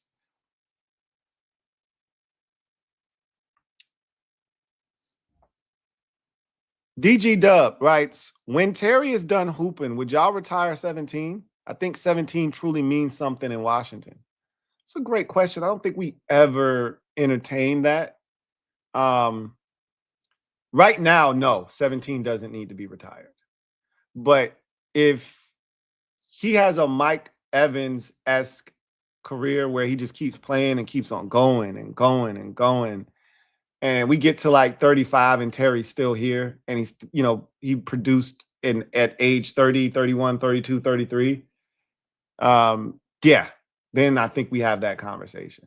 He won't go into the Hall of Fame, but he will be a Ring of Fame guy that deserves his jersey to be retired at that point. So, yeah, I could see 17. And this has nothing to do with Doug Williams either. This is all about Terry. If they retire 17, it'll be because of Terry McLaurin. But right now, no. Right now, no.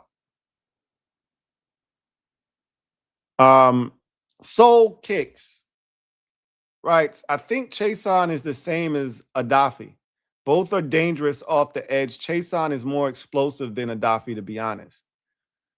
I don't know about that. I don't know if Chason's more explosive than Adafi. I think they both have some explosiveness to them.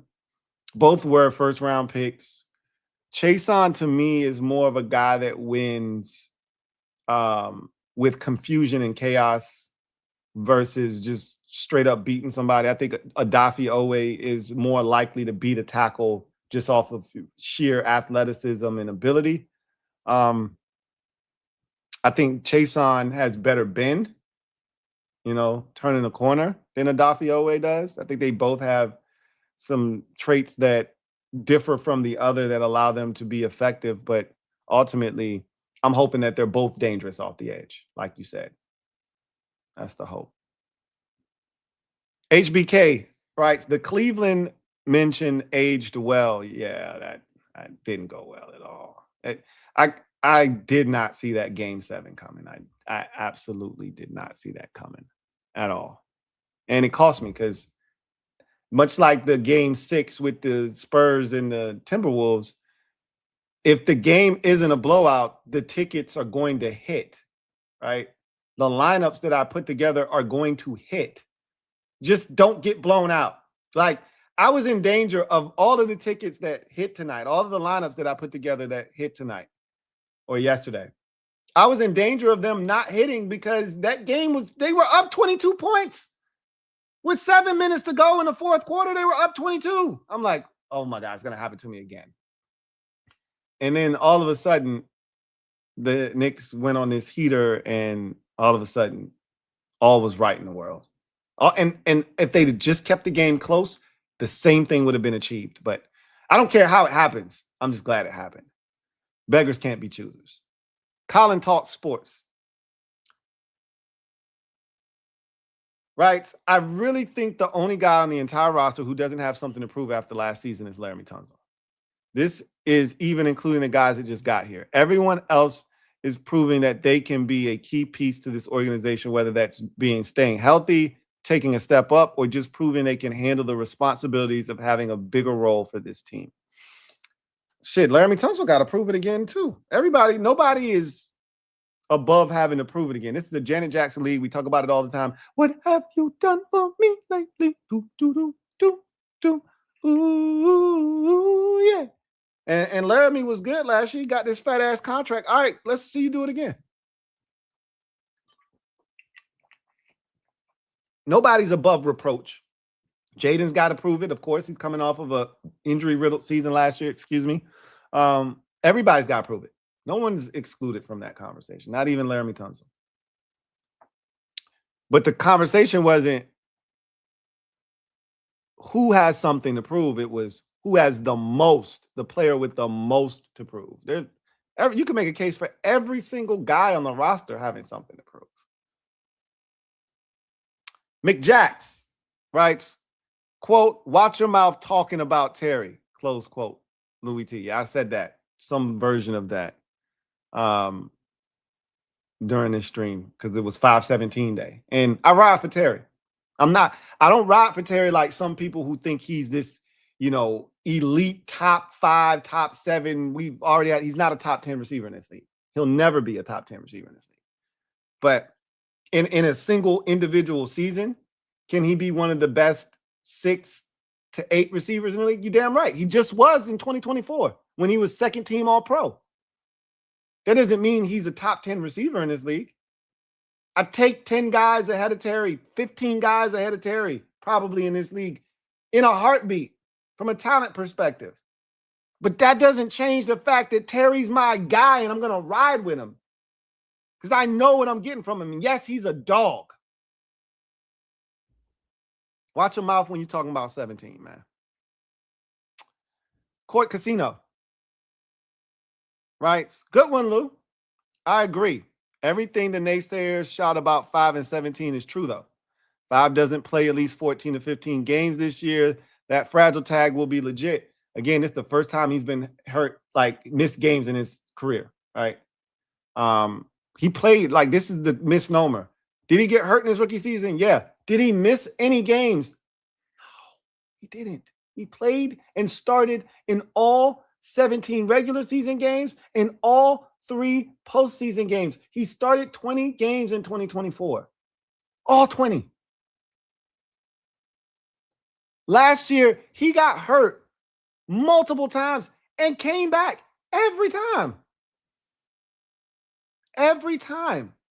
He's a tough guy. I don't think he's injury prone, but again, me thinking that means nothing. He's got to go out and prove that. He's got to go out and prove that. And he says, and if 17 doesn't crack 1K, that age convo is justified. And I brought it up. I said, if Terry doesn't go out and hoop this year, that age conversation and all the people that said, we're getting rid of Terry next year, that cap number is going to be insane and he's not going to be worth it anymore, all of that will be justified and that'll be a legitimate conversation. I just expect Terry to hoop this year. He's going to have a chip on his shoulder. Last year was miserable for him.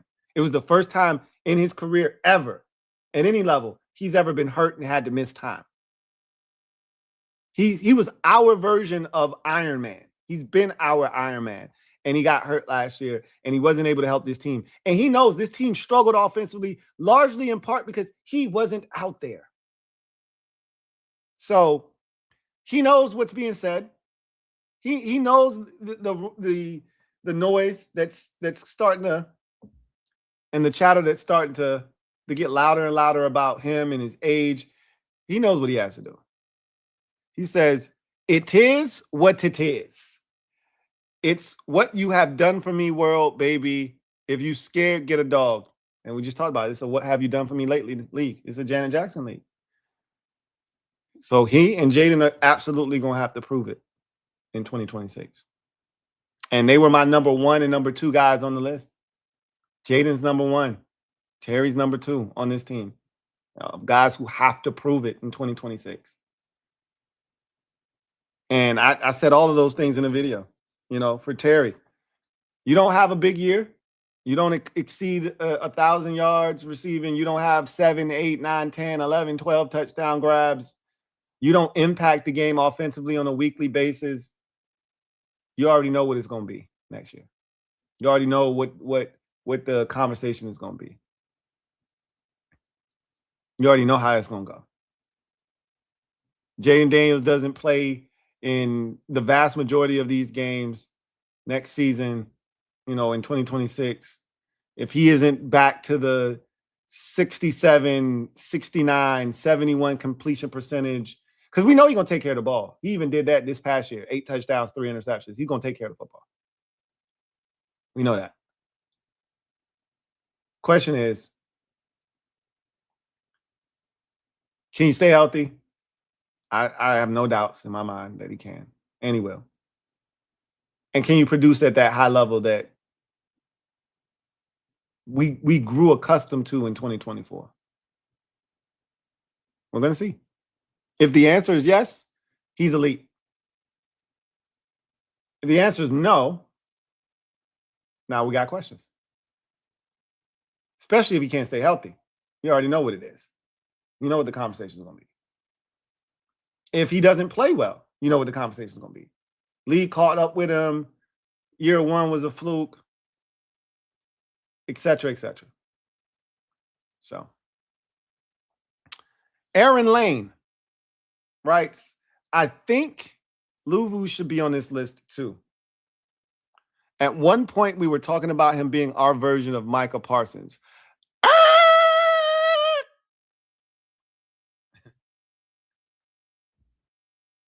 Who said that?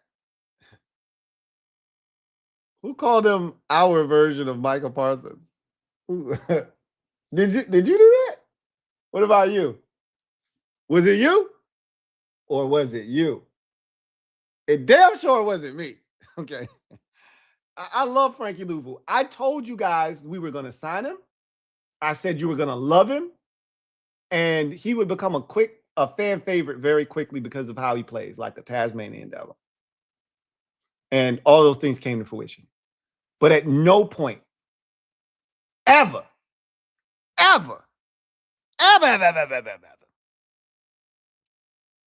did I hear anybody compare him to Michael Parsons.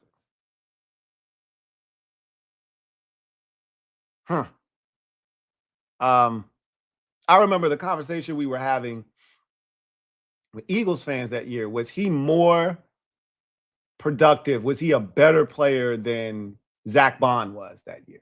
That was the comparison that we were making. Even though they didn't play this, Bond's a middle linebacker, and you know, Louvu was an off the ball backer. Shit, I mean, Bond was all over the field, but whose impact was greater, basically. But now we don't even mention him when we talk about the defense.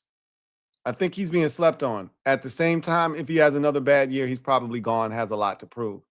I didn't put Louvu on the list of players because he's gone after this season regardless. This is the last year of his 3-year deal that he signed. He's not going to be back next year. This is it for him. They got what they got out of Frankie. I think they are pleased with what they got out of him. If he plays well this year, great. Awesome. Hopefully that he can parlay that into another contract with another team. He's not going to be back here in Washington next year. This is it for him. All of those guys who signed those 3-year deals that first year in 2024 when Adam Peters first came on board, this is it for them. I don't think any of them are going to be back here. Dorrance Armstrong isn't coming back. They already moved on from Tyler Biotish, who signed a 3-year deal. I don't think that Frankie Louvu is going to be back. I think that was all of the guys that signed like those 3-year deals at that time. I don't think any of those guys are going to be back after this year. So that's why I didn't put Louvu on the list, because he does have something to prove, but it's not more than the other guys that were on the list. Like Kaylavon Chason, there's an outside chance that he's back here next year if he balls. I don't think there's any way Louvu's going to be back here next year. But again, we'll see. You're not wrong. He does have something to prove, for sure. But with the moves that they've made at the linebacker position, he's definitely being overshadowed right now. He's definitely being overshadowed. All right, so that was the last comment. Let's get to the comment section. See what you guys have to say.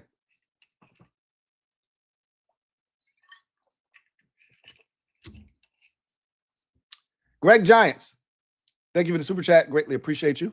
My guy Greg Giants writes, "Hey Lou, long time no see. It's good with you, Greg Giants." My guy says, "Are you bringing back the LTN pods during the season? I've missed those." Yeah, that's an off-season task. I'm looking to bring that back ASAP. I'm still working on the visual aspect of it. Remember, now you wouldn't know this because you've been away for a while, but my tower had gone down and was out of commission for a little while, and that I was really working towards getting the podcast back, and then that brought it to a screeching halt. And now that the tower is back, I had to get into the rhythm again. Like I had forgotten how to do certain things. It was like getting on the bike all over again. I had to retrain myself how to conduct business with my tower. So now I'm kind of getting settled in, and you couple that with moving into a new house and all the different tasks that I had. We still not completely moved in. I still have things that I need to do. But the podcast is one of those things that needs to be done. So yes. If somehow it's not back by the off season this summer, it'll definitely be back in time for the regular season. So VGK, been a member for 17 months, who writes, "I have complete faith JD5 can get us a chip, as do I. And I know we just got to get one first. So talking about multiple chips is crazy, but I truly believe he can win us multiple championships. But let's just get one first, right? Like let's do that before we start talking crazy. Yeah, I do too. I think he can win us a chip. Greg Giants, thank you for the super chat. Greatly appreciate you. Double up. Thank you for doubling up. All right. In our matchups this year, I think we'll split. Quinn owned Daboll and Kafka's systems. Quinn's weaknesses are against run-heavy teams, and he usually has smaller defensive tackles, which is why he never beat Shanahan. Well, he's changed that now. We have Tim Settle, who's a bigger defensive tackle. We have Javon Kinlaw, who's a bigger defensive tackle. And Daron Payne is a bigger defensive tackle. All of these guys are hovering around or north of 320 pounds. We also have Shy Tuttle. I know that's a funny joke because he's not going to make the team, but he will be on the practice squad more likely than not. That's another guy north of 320. So we have guys with some size. Now, Johnny Newton is undersized, but we have guys that now have the requisite weight to be able to stand up against the run. And we have edges now that have the ability to be forceful at the point of attack. So you're going to see a more aggressive. Remember, Quinn isn't calling the defense anymore. This isn't the Dan Quinn scheme anymore. They went out and got players to fit Durante Jones's style of defense. So if you struggled against the Vikings, which the Giants have struggled against the Giants, then you're going to struggle against us still. You're going to struggle against us still. We'll see, though. We'll see. JLG, thank you for the super chat. Greatly appreciate you. JLG writes, thoughts on Ayuk staying healthy this season? He hasn't played since October of 2024. In my opinion, he has a soft tissue injury waiting to happen. Hope I'm wrong. That's always the thought process when a guy hasn't played in a very long time and hasn't conditioned in the way that an athlete needs to in order to avoid those types of things. We saw it with Terry last year.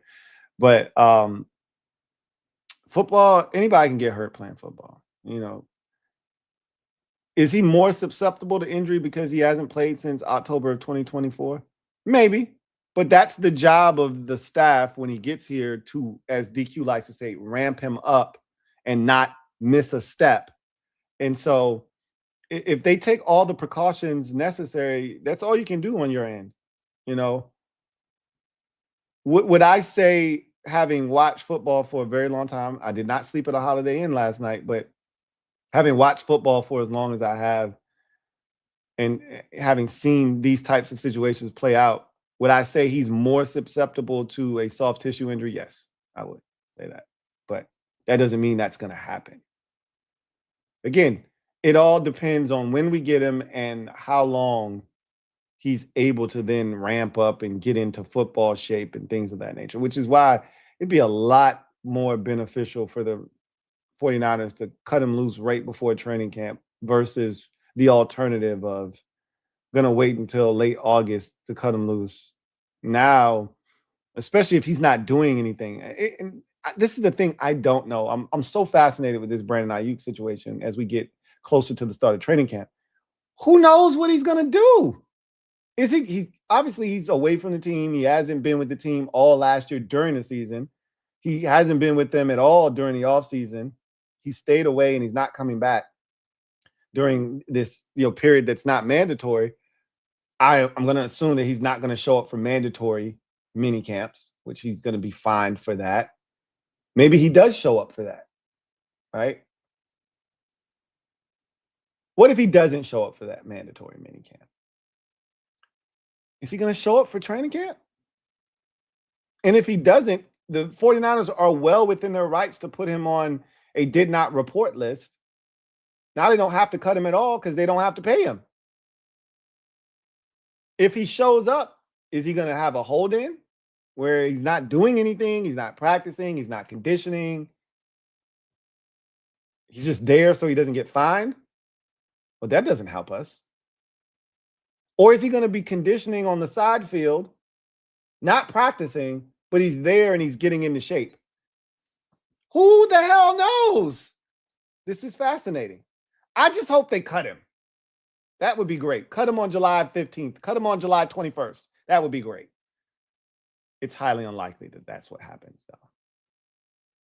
So you're not wrong about feeling like a soft tissue injury is waiting around the corner for him. But I'm not going to speak that into existence. But you're not wrong for feeling that way or thinking that. DMV After Dark. Thank you for the super chat. Greatly appreciate you. Who writes, he says, when are you guys doing another Super Friends? I don't know. I'm not gonna sugarcoat it. I'm not gonna bullshit you. I don't know. At some point we're gonna link up, though. At some point we're gonna link up. But I don't know. I'm gonna be honest with you. I don't know. I'll say this: the chances of it happening are a lot greater now that the Lakers are out of the playoffs. I'll say that. Suave, thank you for the super chat. Greatly appreciate you. Suave writes, to the media, we're the same old Redskins / Commanders. Yeah, and that's fair, because we still haven't done the thing that consistent teams do, which is string multiple years of success in succession together. That one lightning in the bottle season of 2024 as its own entity standing alone means absolutely nothing if you didn't win a Super Bowl, which we didn't. And then you follow it up with the inverse of the season prior. You were 12-5 and then you were 5-12. That's what the Redskins used to do under Dan Snyder. You're no different. It's the same old, same old. Until they say otherwise. This is why it's not the same for me. We got Jaden Daniels now. That changes everything. That's why it's not the same. Hell, we could barely keep a quarterback 2 years in a row here in Washington. Shit, when's the last time? You gotta go back to Kirk Cousins, the last time we had a quarterback be the starting quarterback 3 years in a row, assuming Jaden Daniels makes it to the starting blocks. You can go back to Kirk Cousins, 2015 through 2017, the last time we had a quarterback start 3 years in a row for us. That's how abysmal we've been and just being consistent at the most important position. So, yeah, I feel differently, but yeah, to them, it's the same. Status quo. Status quo. Duncan Wright, thank you for the super chat. Greatly appreciate you. Thank you for being a member of the MOBB, who writes, yo, Lou, what's the point of this? I'm asking for a friend. And if you don't know, then you don't know. All right. This is for those who know. If you know, you know. If you got to ask, then you don't get it. It's self-explanatory, though. Self-explanatory. Duncan Wright, thank you for the super chat. Greatly appreciate you. Double up. Thank you for doubling up. Who writes, like Bad Dog saying, quote, you guys are soft like ice cream. And Copizzle saying, you will put to use, he will put you to sleep. Let me chime in. I tell you guys, you'll never beat the Eagles this year. Facts, you scrubs.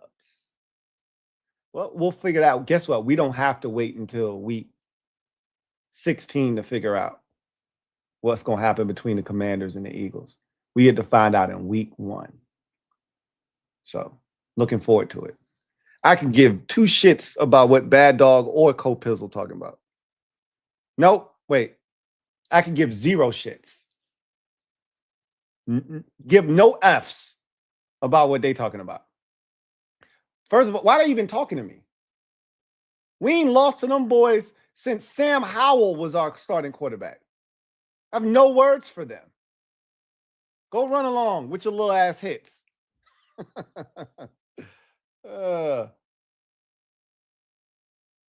Duncan Wright, thank you for the super chat. Greatly appreciate you.